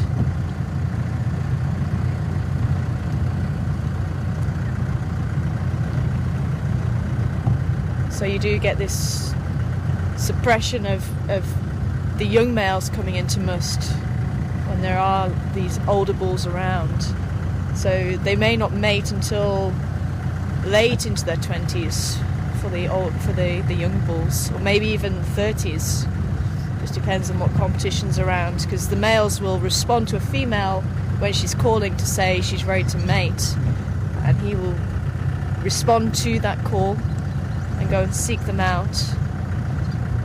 And if there's other bulls around, then the bulls will fight between themselves. That will actually help to show the female how strong they are as well, and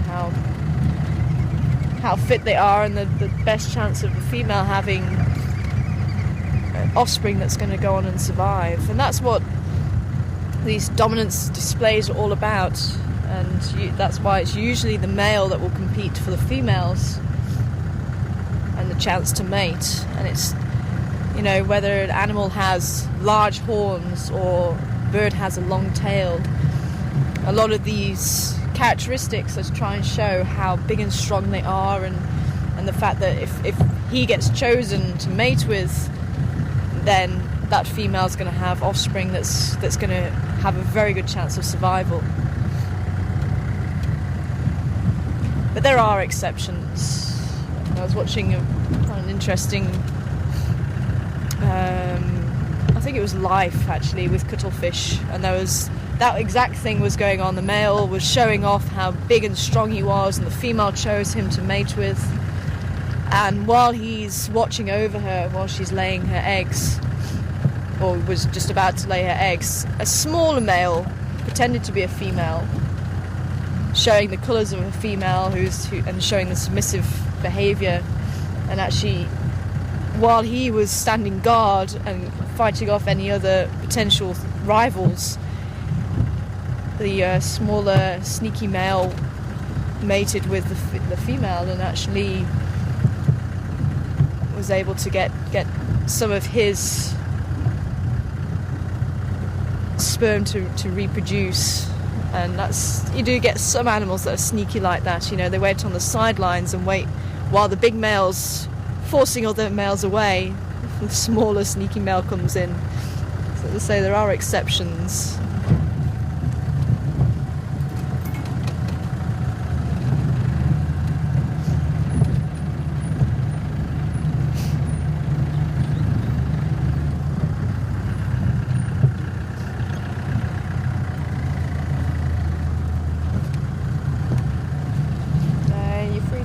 Questions through if you want.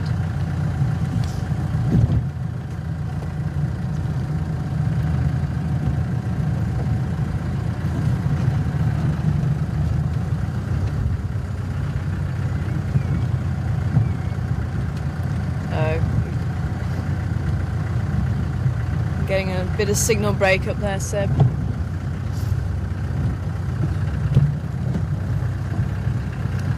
There's a bit of radio signal break up there.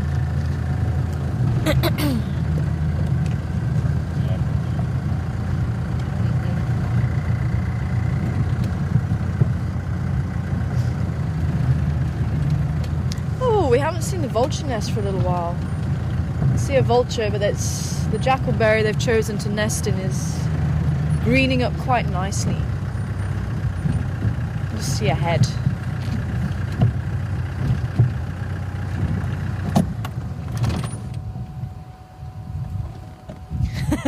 Ooh, what? Almost if it knows. Like, oh, okay then, well I'll show myself the camera then.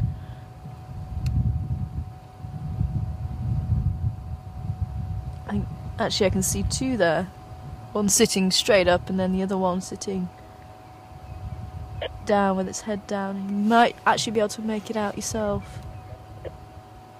It's sitting with the head very low.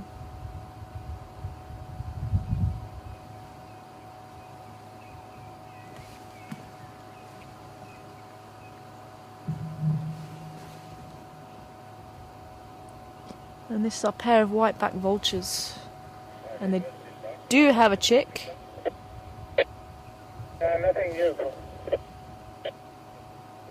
And I doubt that's the chick sitting next to the adult. It's only been, what, 2 weeks. It wouldn't have grown that quickly. But they're probably just protecting it from the wind at the moment. I know, I could be wrong, but that looks far too big to me. Oh, the ghost bird.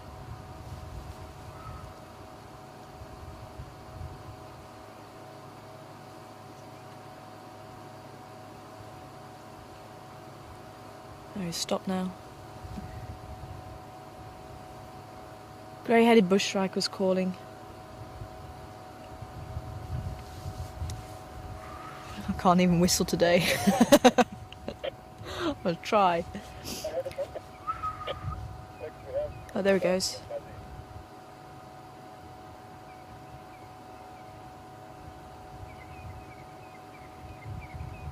It might just be a little bit too far for you. This is quite far away, but I would like to have that side. I don't know if you guys maybe can hold the side stuff. I'm looking at the phone. Phone from the pilot, you'll hold it for you. Okay, thank you. I'm right here at the transformer from Impala, and I join you there. That should be fine. You have to spend you don't have wasted time. Okay, thank you. I'm right here at the transformer. Abel, come in.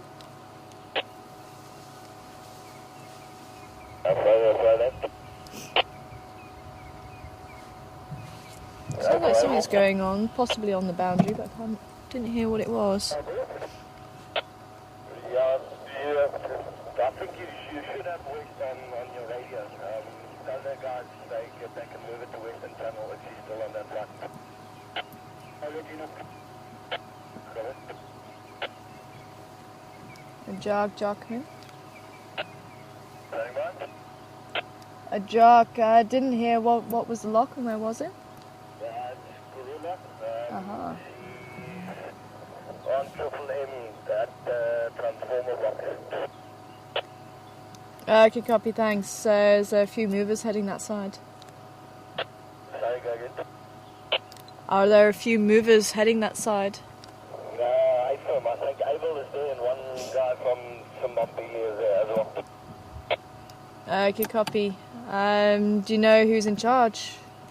No, negative. Oh, I've got some woolly neck storks coming in.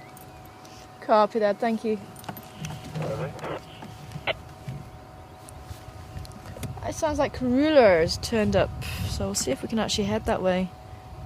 Just on Triple M by Impala Plains, which is not too far from where we are now. Oh, there go the woolly storks. I thought they might be coming in. Maybe they were checking out Chelapan, which is dry. There's no water there. Maybe they were just flying over to see.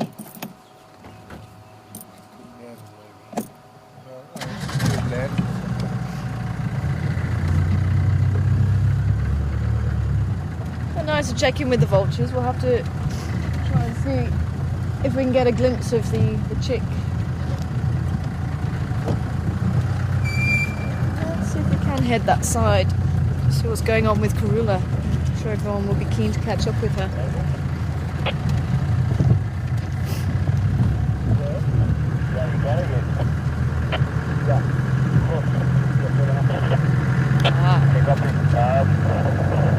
I think Donna is responding there. I think she's going to be the first day, but I'm interested. I'm on top of the direct line now. Anyway, so just give me a shot as soon as you're going to pull out.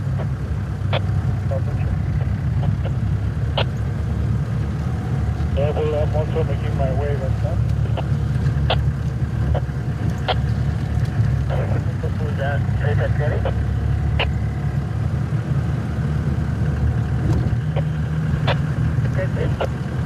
Leopard, you come about to Karula. I'm going to wave, man. Okay. Somewhere close to the transformer. There's some from west and close to our now. I think there is going to be a few vehicles heading that way.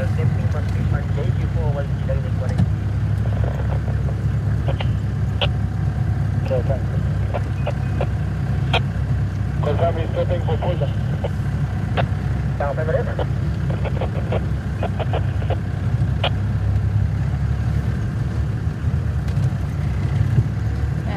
Able, come in. Where are you? Just on Weaver's Nest Road now. Is it possible for me to approach? Keep coming. Copy. Confirming Impala planes. It's only myself now, but he's crossing the Kula now. Confirm Impala planes is the area. South of transformer. The Pete Road and Galapamba, the Trignari. That's right here. Copy that, thank you. Aha.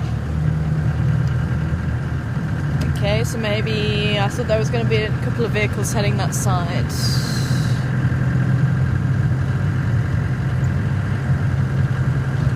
It sounds like there may be a space for us. It's just south of Impala Plains. We've had the lines there a couple of times.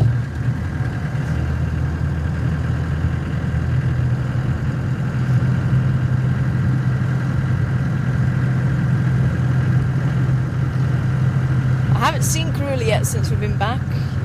You saw them, hey? Yeah. You and Seb saw Karula with Shavinzi and Shivambalana on the first day back, which was brilliant to see her. But then we've just been seeing Shavinzi. We haven't seen Shivambalana for a little while. My back approaches are coming from Pacific Crossing South, but I come on Kilmont Cut-Line area. Anywhere for you can come, no problem. Right here. Very close to Garden. Coming, Galapand on top of it now. Okay, thanks.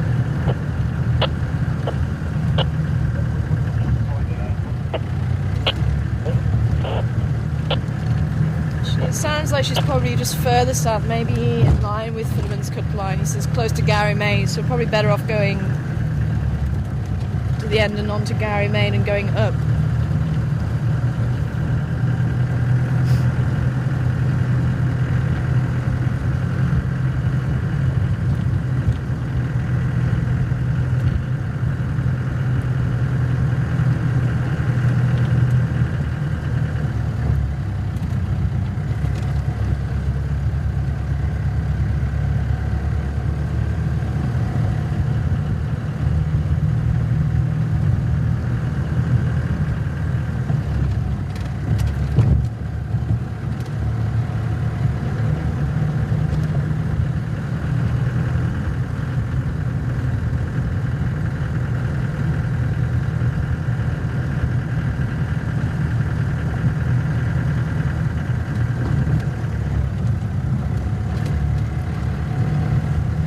Good morning to you, Shanna. I'm hoping I'm saying your name correctly. Good morning.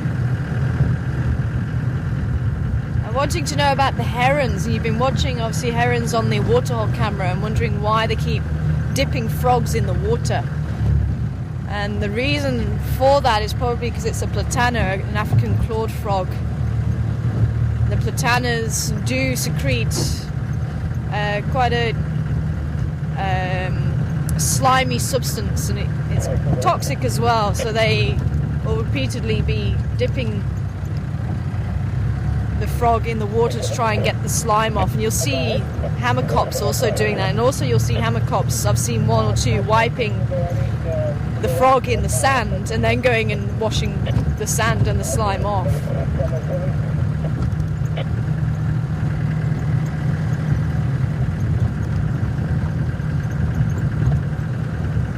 It also makes the frog not taste too good, so it's to try and deter would-be predators. But unfortunately it doesn't work for the herons or the hammercops, who are the main predators.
Cut line, which is what we're on now. We're gonna go on to Gary Main and then Triple M from there.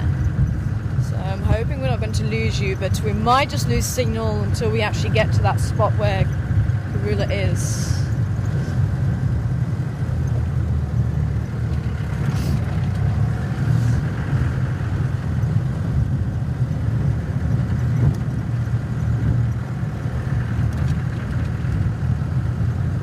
Hi Camilla, good morning to you, all the way from Brazil. Hola, I hope you're well. And if you'd like to know about the baobabs and do we get them here, unfortunately we're a little bit too far south.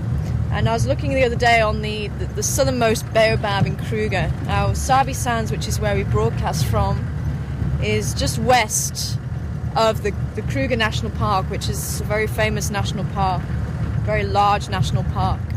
And we're about 6 or 7 k's from the border of Kruger in that direction.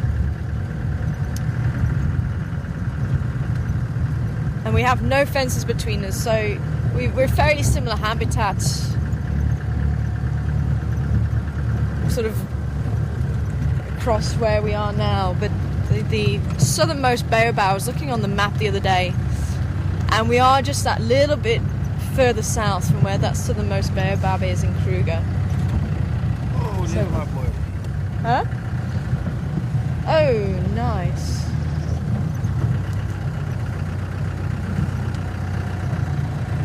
Thought you were talking about your belly. My boy. Hello, mister. Is this the one that you were watching the other day? No. I don't know. Nice big Ellie bull.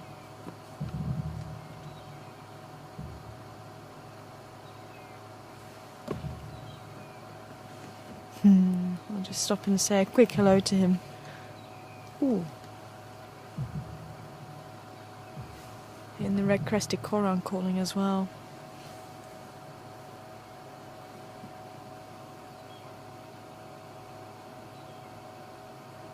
Fork-tailed drongo sitting right in the corner of your screen, waiting to see if there's any insects that the Ellie's going to disturb.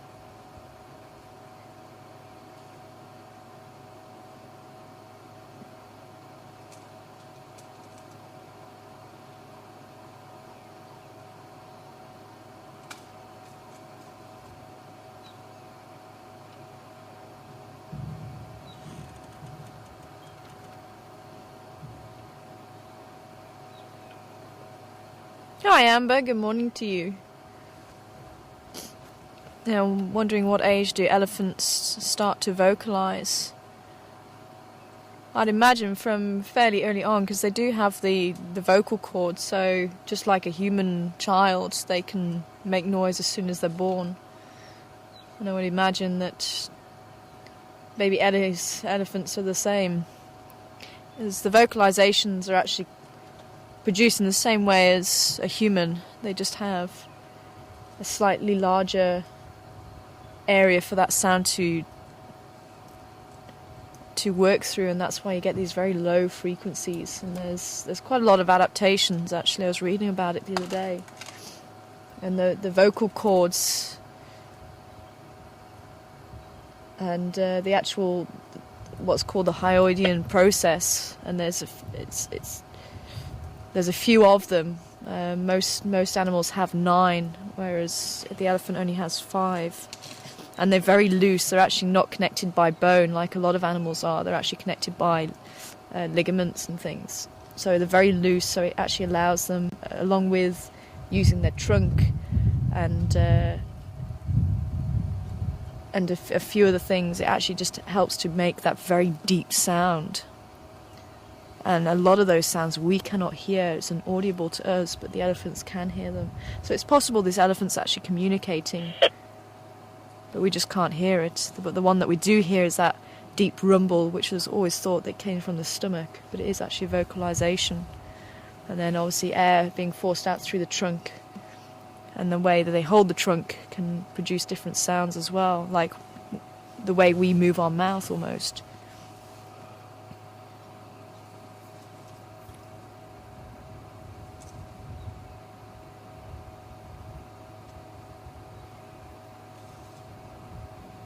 And there's also another, I think we're going to move, because he's walking away as well. Coming along Philemon's Kata. So now must come on Karula and then Kula. Up to you,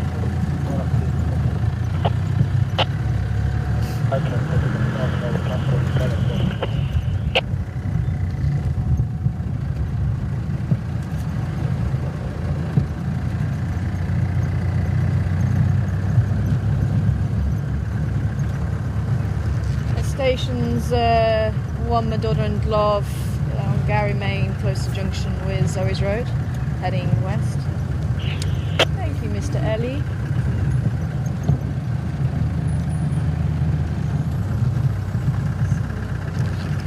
Able, come in. Hello? Is there still space for us, or is there other movers interested? Keep coming. I'll give you grip. Keep coming. Okay, copy.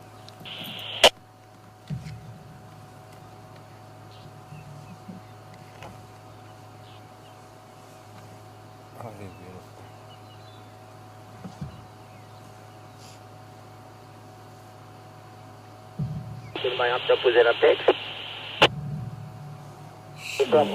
Using the dust.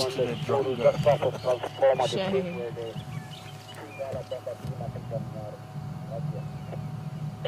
Hi, Shanna. Wanting to know, will female elephants mate with more than one male? And it could be possible. Sometimes, it depends on how old the female is and how experienced she is. The younger females tend to have an older female to choose, and the mother will usually choose her mate. But it has been known for them to mate with a young bull, and then if an older bull comes along, maybe towards the end of that period, she may actually take that male and mate with him, because obviously a larger bull is going to give her more chance of having, or a stronger bull is going to give her more chance of having an offspring that survives.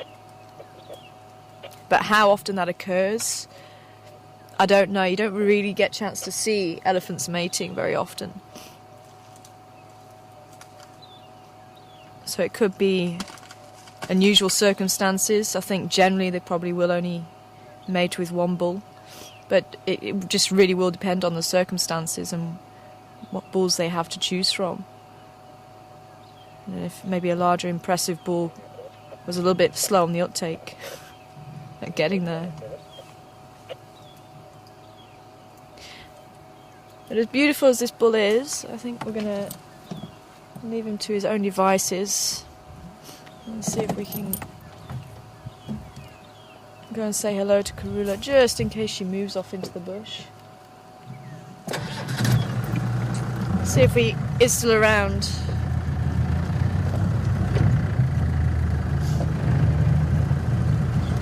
In a little while. It's absolutely beautiful.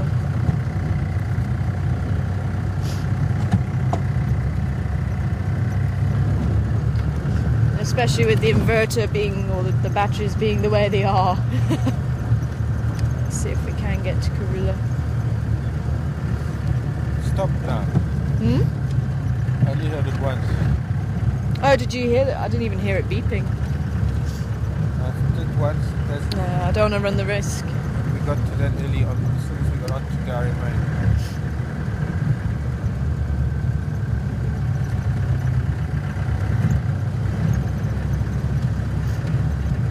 Morning. How you doing? Oh, sure. I am just.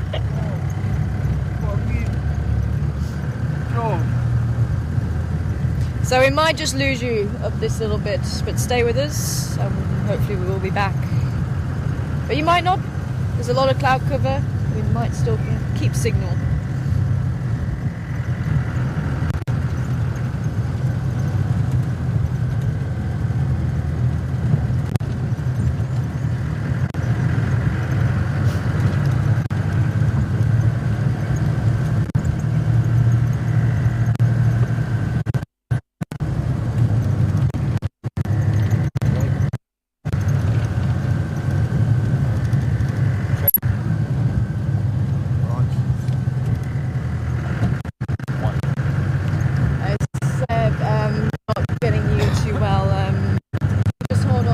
Just while we're on the bad section.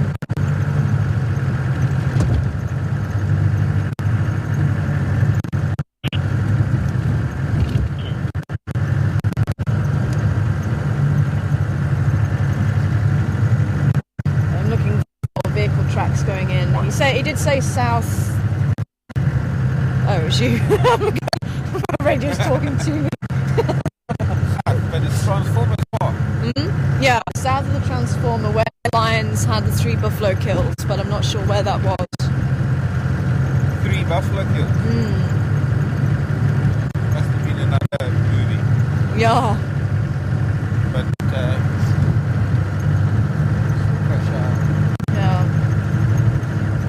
It was funny because he said close to Gary Main, and then he said to Texan no, close to Impala Plains.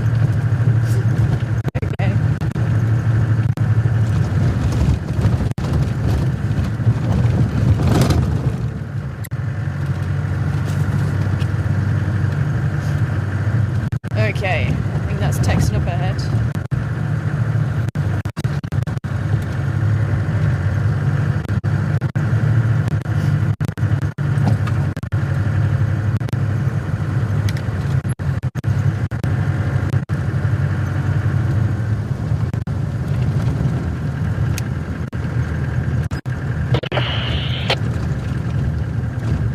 Yeah, Abel, do you come in?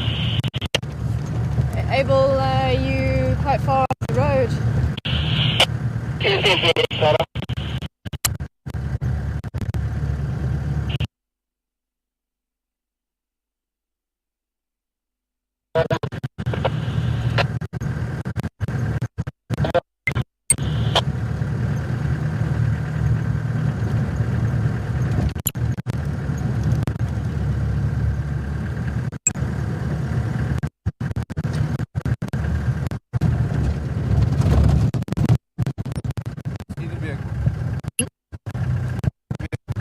In there?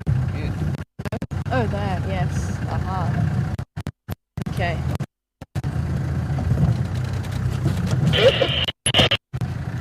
Morning. Okay.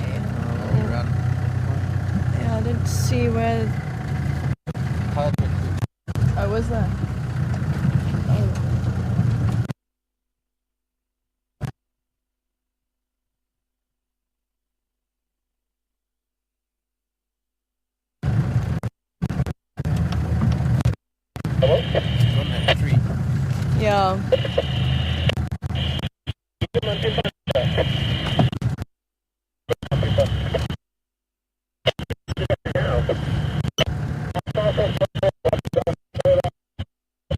There we go.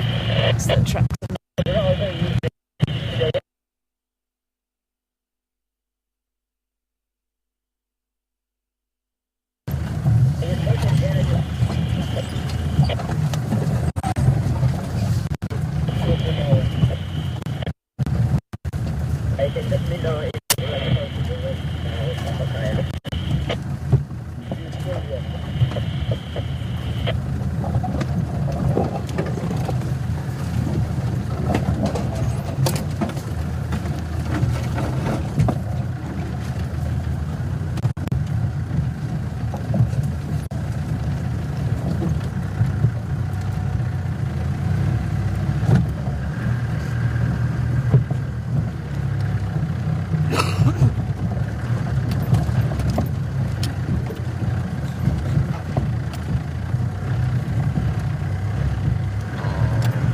Oh, she moved. That's just rude.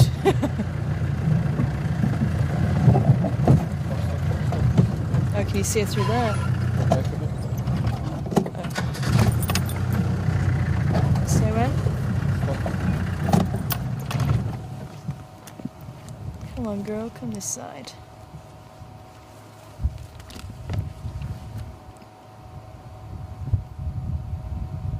This way, little girl. There we go. Hello, beautiful.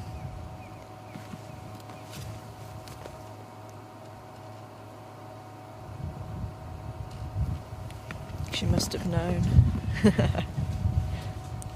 And this is Karula. This is the female leopard we talk about a lot, and she is a very special lady.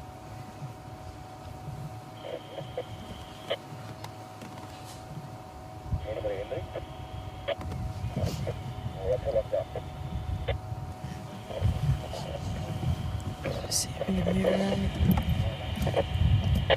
Okay, copy. Are you forwarding towards Karula or Leopard?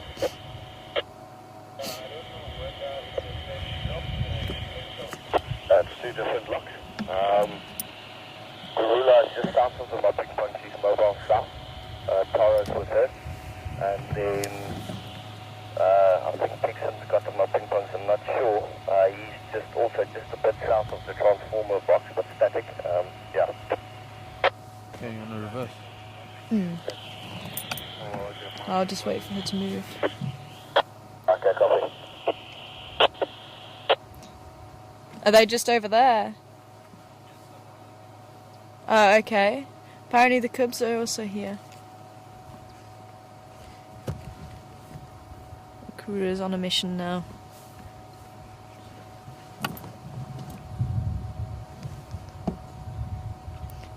I'm gonna see, once she disappears, we'll see if we can move and try and catch up with her.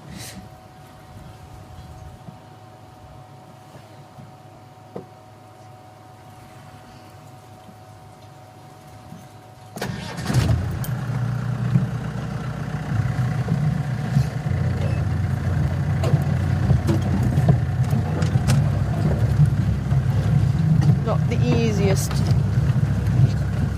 turn around.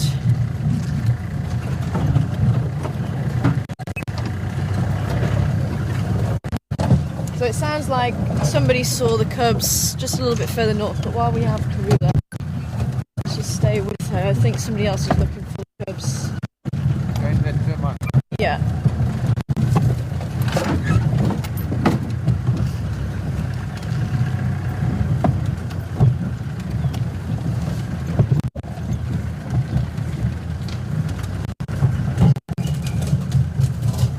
I thought that was going to be easier than it looked.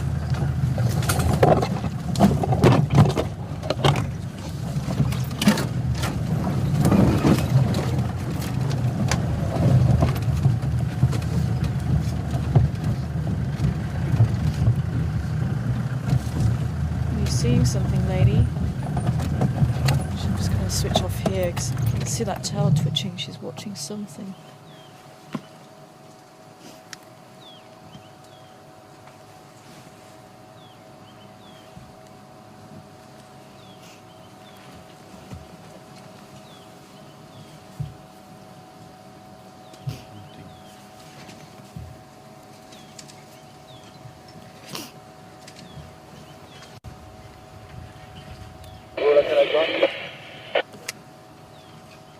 Affirmative, I've still got visual of her. So, come ahead. I've still got visual of Karula. You're more than welcome to join.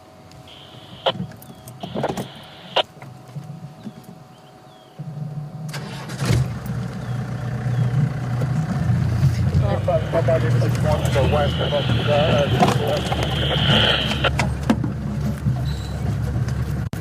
Okay, copy. Confirmed that they go over Triple M.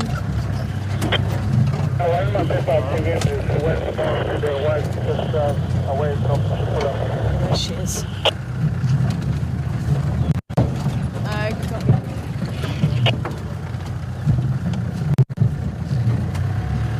Texan's just saying he saw the Cubs go further west. Sorry. I really want to drive over you.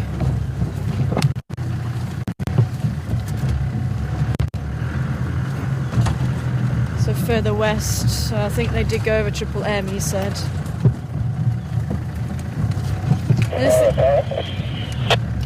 Standing by?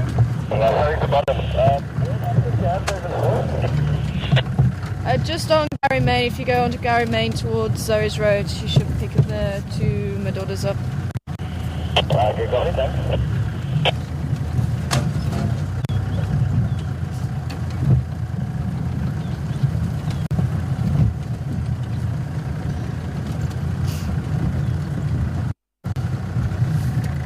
Say whatever she was looking at, she's no longer interested. You can see holding her tail up high. That white is going to be very visible to whatever she would have been looking at.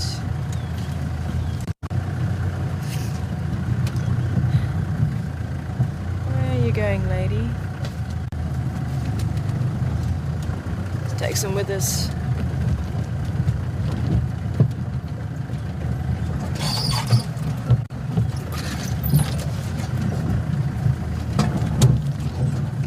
There's actually a nice 2-track here, so we can use this. I'm going to see if we can just make space for Texan.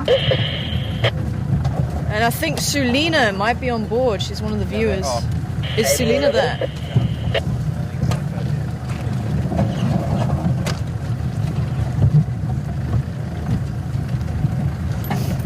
And Sulina's going to be joining us on Tuesday evening, or Tuesday afternoon, PM Safari. She's going to be joining us on the Gunda.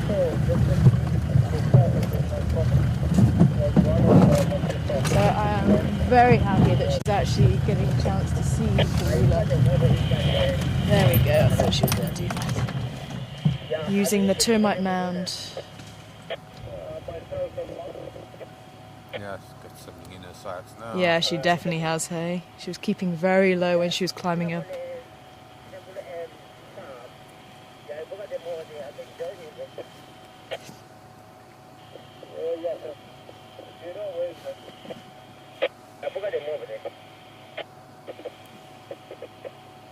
Look at that tail twitching. I'm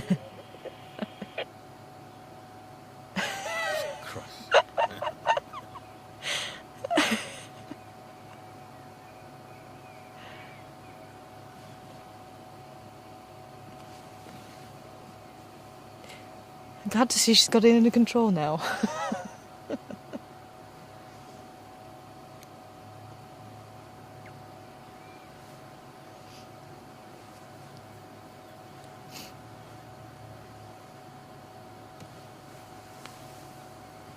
I think let's just move around this tree, because if she does go, I've got a clear view through there as well.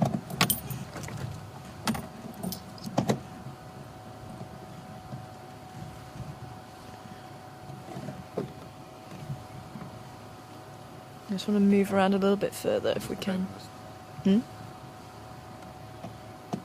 everyone coming in now.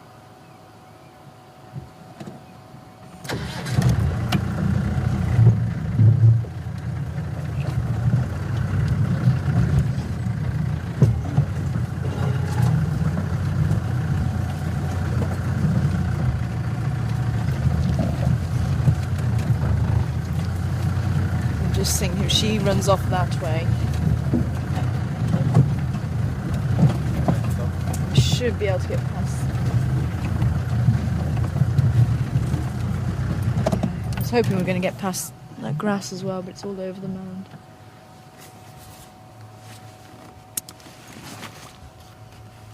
Ah, copy you well now, Sebastian.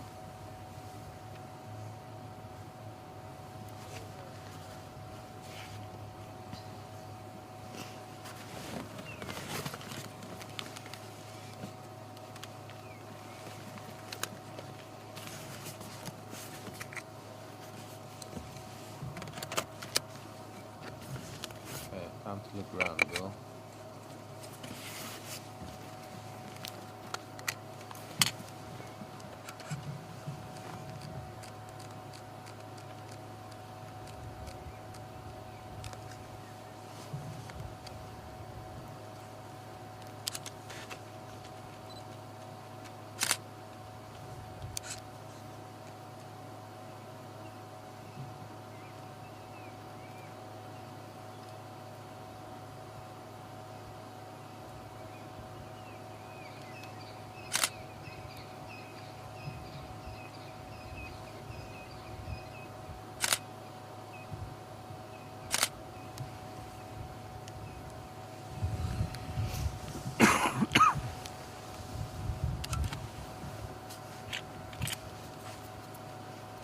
So if we have had any new viewers and you've seen Shavinzi in the last couple of days, this is her mum. And we say she looks and acts like Karula, she really does. There we go.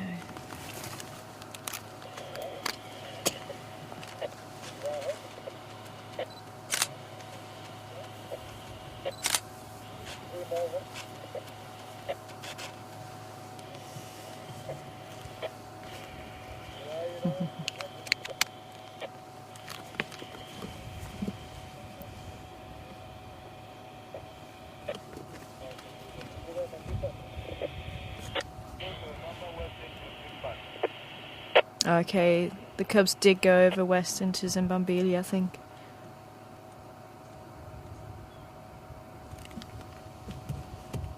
But it sounds like both were there, so if anybody was a bit worried that we haven't seen Shivambalana.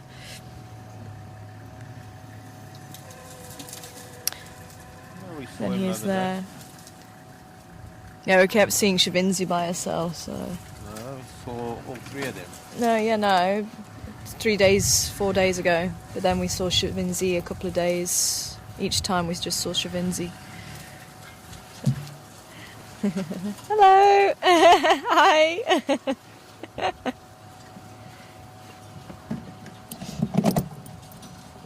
Saying hello to Selena.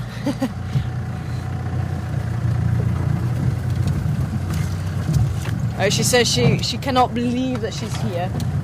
Apparently she asked Eugene, one of the lodge managers, to pinch her because she just couldn't believe she was here.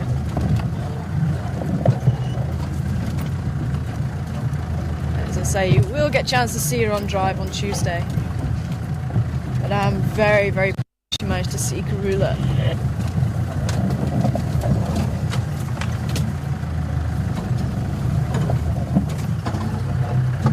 Whatever she saw on top of the termite mound.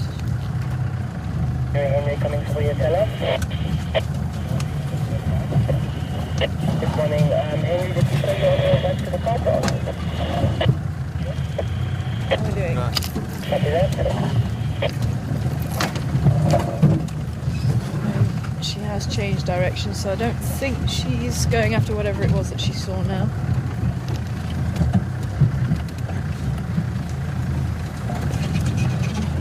Are you going that way, are you, girl?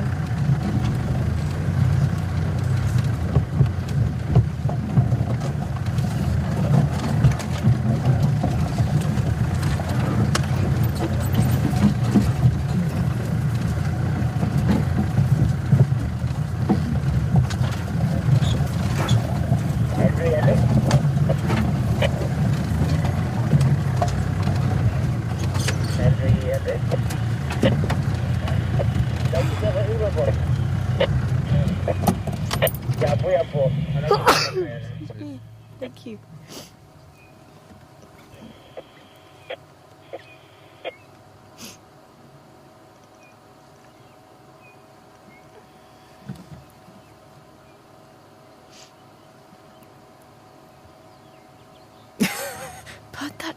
down.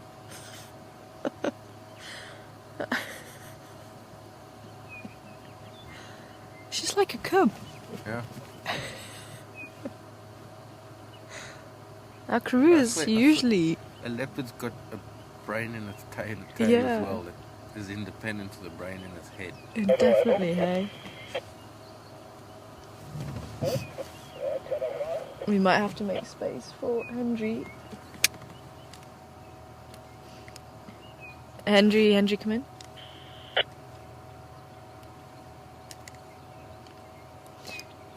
Texan, come in.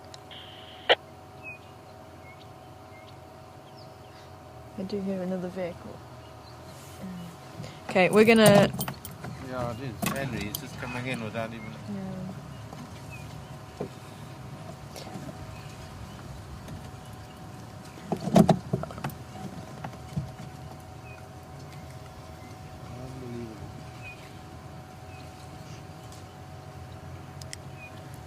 Yeah, Henry, come in.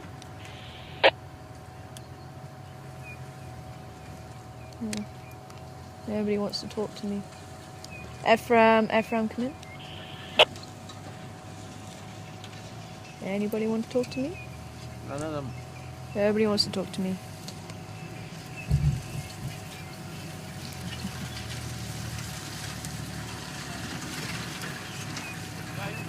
Morning.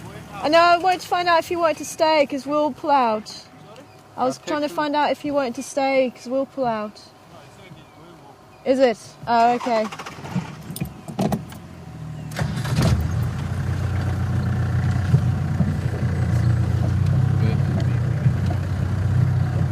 Texan.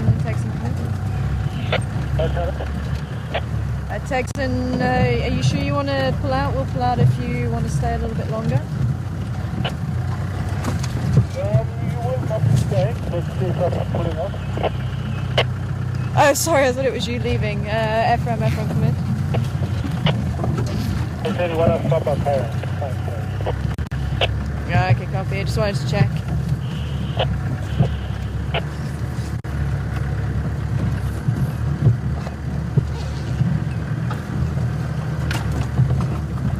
It's very funny because cubs tend to hold the tails up quite high, and you see that white, it sticks out like a sore thumb. And if there's any keen-eyed potential prey around and they see that white tail, they're going to know exactly who it's attached to, and they are going to make a beeline away from the leopard.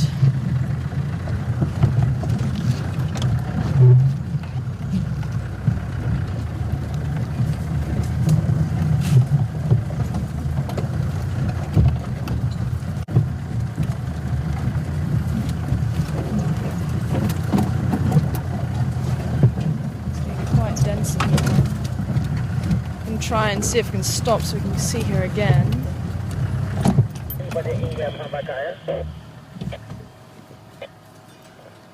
Just see, because she's just trying to get to the termite mounds, give her a little bit more height so she can actually see through the bush, see if there's anything potentially there that she can hunt. I wonder if she might even go for that termite mound onto the... Or is she going to keep going? Where are you going, Karula? Just want to see if we can go through here, just in case she does go to that termite mound, but I think she's just zigzagging. She might even be able to pick up a scent or something.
I was hoping she was going to go up on that one behind us, but nope.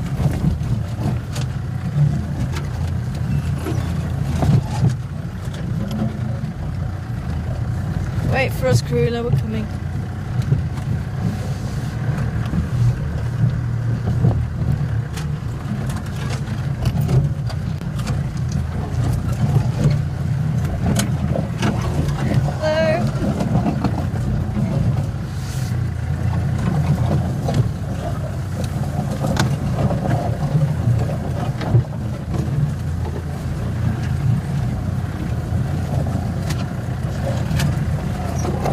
Come on, girl. Termite Mound, you know you want to.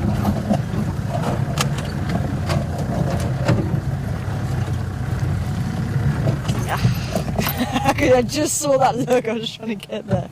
I could see she just wanted to jump up in the tree. I just saw her look up. I just wasn't quick enough to stop.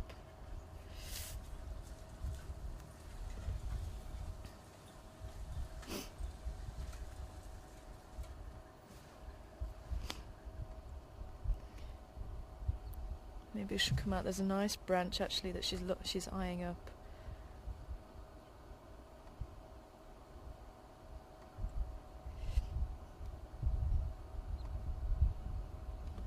Okay.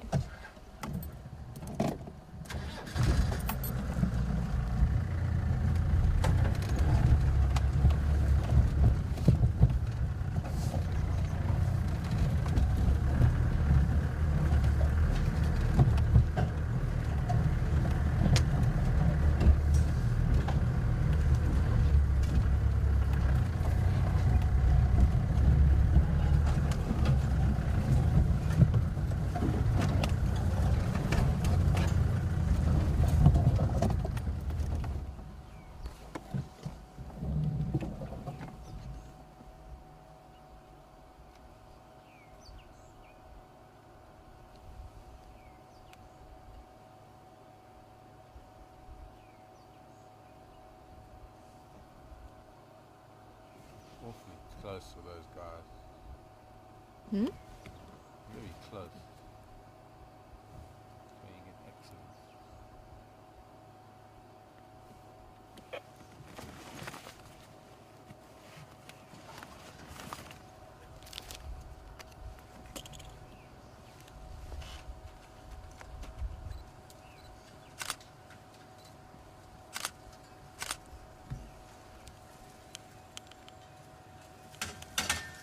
Ooh, Oh, nice That- one, Henry.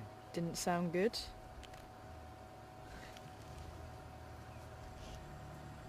Ooh.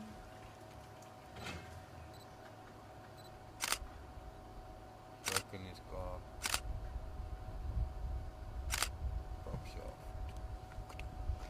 Yeah, that didn't sound good at all, did it? Ooh.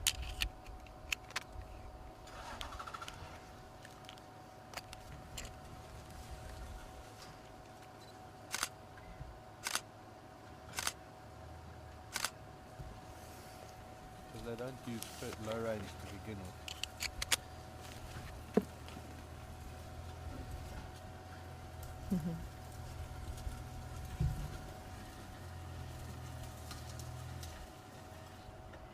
Now, you can actually see the marking just between her eyes, and that's how we actually identify this beautiful lady. The spot pattern looks like it's saying wow across her forehead. And the other one that I use, just down to the left eye, if you see there's two large spots from the corner of her left eye, and then a little chevron that points towards her nose.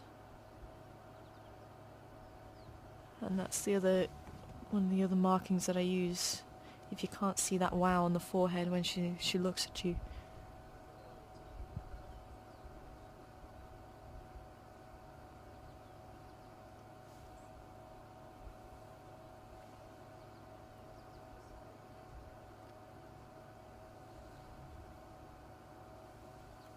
It looks like she's given up for the time being. Hopefully if she stays here for the next few hours, something might walk this way, and she might she might be successful in finding food for her 2 cubs who are still waiting on her to provide food.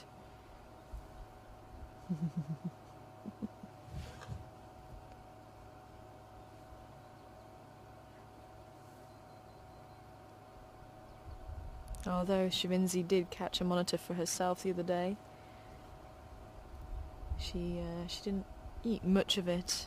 I think she just wounded it or injured it more than... I thought she might have killed it, but maybe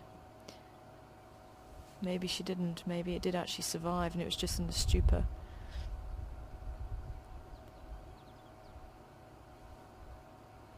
It could have just died from its injuries, but it may have been strong enough. It may survive. She may just have damaged it, or, as I say, injured it.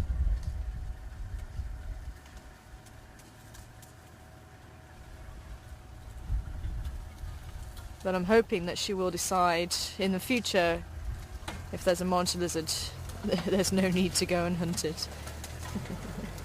Hello. Oh, okay.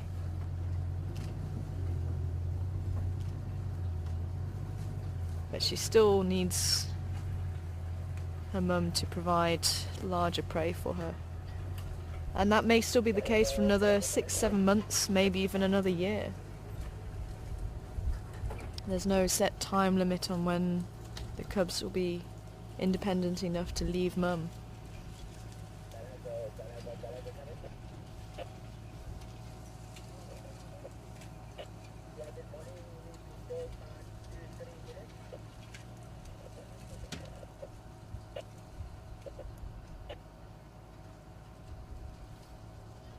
I must say she really is quite the hunter.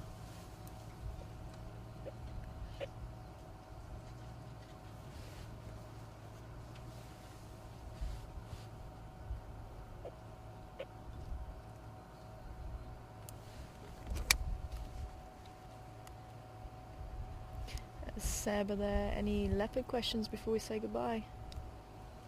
Hello, beautiful girl. Hello. Looking straight down the camera. Oh, just as I get my camera. It's like, yeah, I was posing for you, you just weren't quick enough.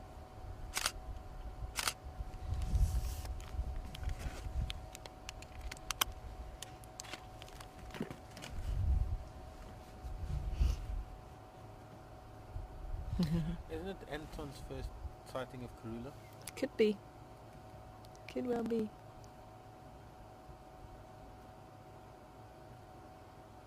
Sorry? Okay.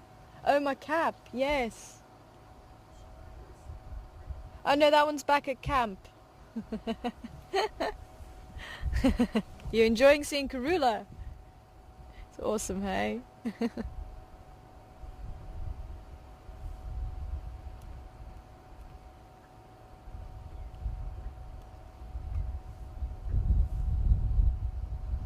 Yeah, she certainly looks hungry, hey? And I'm sure she's gonna have a field day when the baby impala are gonna be born. A little bit more easier to catch than the adults. And unfortunately that is something we are gonna have to think about as we go into January, December, November, that sort of time period when young are going to be born, and you may actually see the leopards, because they're easier to catch, actually going for those, and you may even see Shivambalana and Shavinzi also practicing their hunting skills.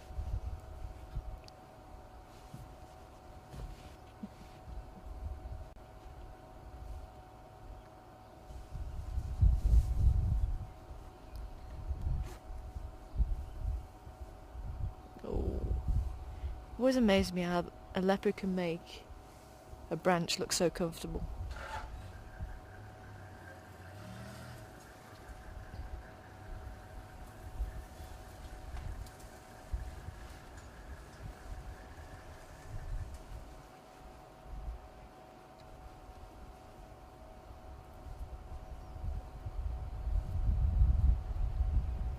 Well, unfortunately, folks, I'd love to stay with her a little bit longer, but the inverter has been beeping. So to make sure we do get a drive this afternoon, I do need to say goodbye. And I don't think she's going to move anytime soon. I might be wrong. She might see something. But certainly wonderful to catch up with her. I haven't seen her since I've been back. I know we saw her on the first day. But brilliant to see Our Lady. I'd say the cubs have gone over towards Zimbabwe, so maybe they'll come back over. We'll certainly check out the area later on this afternoon, at least we know where to look. See if they are out on the road. Maybe this lady will be able to catch them some dinner. But I'm going to be saying goodbye, so take care wherever you are in the world. Thank you very much for joining us this morning, and thank you for all your questions and all your bird IDs. And thanks, Mark, for your camera work, Seb back in final control, and Karula for showing up this morning, especially for Sulina. But take care, everyone. I'll see you again soon.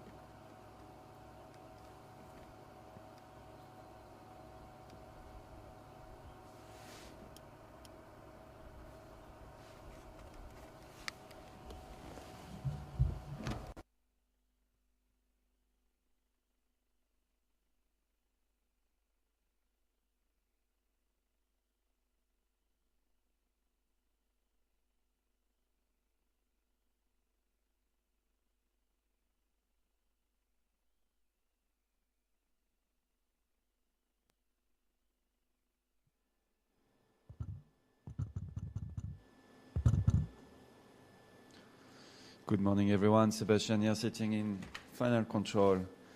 All right, I hope you enjoyed the drive. Went actually very fast. It's already time to say goodbye, unfortunately. Nice baby Ellie, and always nice to catch up with our Queen Lady Karula. So I'm sure Tara will get back there again this afternoon, and maybe we'll even be lucky enough to see the cubs. So stay tuned. I wish you a nice day, wherever you are in the world, or maybe a good evening for some of you, good night. And 3:30 Central African time, we will be live again with Tara presenting, Mark on camera, and me back here in final control. Unfortunately, there are lots of questions this morning that couldn't get answered, and sorry about that, folks, but it's just Tara's been busy with quite a few things, and I couldn't just forward all the questions, unfortunately. There were lots of questions about elephants, and I was just piling up, and Tara just kept on talking about other things, so it's not always easy to forward all the questions. So sorry about the questions that haven't been answered, but if maybe this afternoon she's with elephants again, then we can maybe I'll forward the morning questions to her again. But for now, from myself and everyone here at Walters, thank you for being with us, and I'll speak to you a little bit later this afternoon. Bye for now.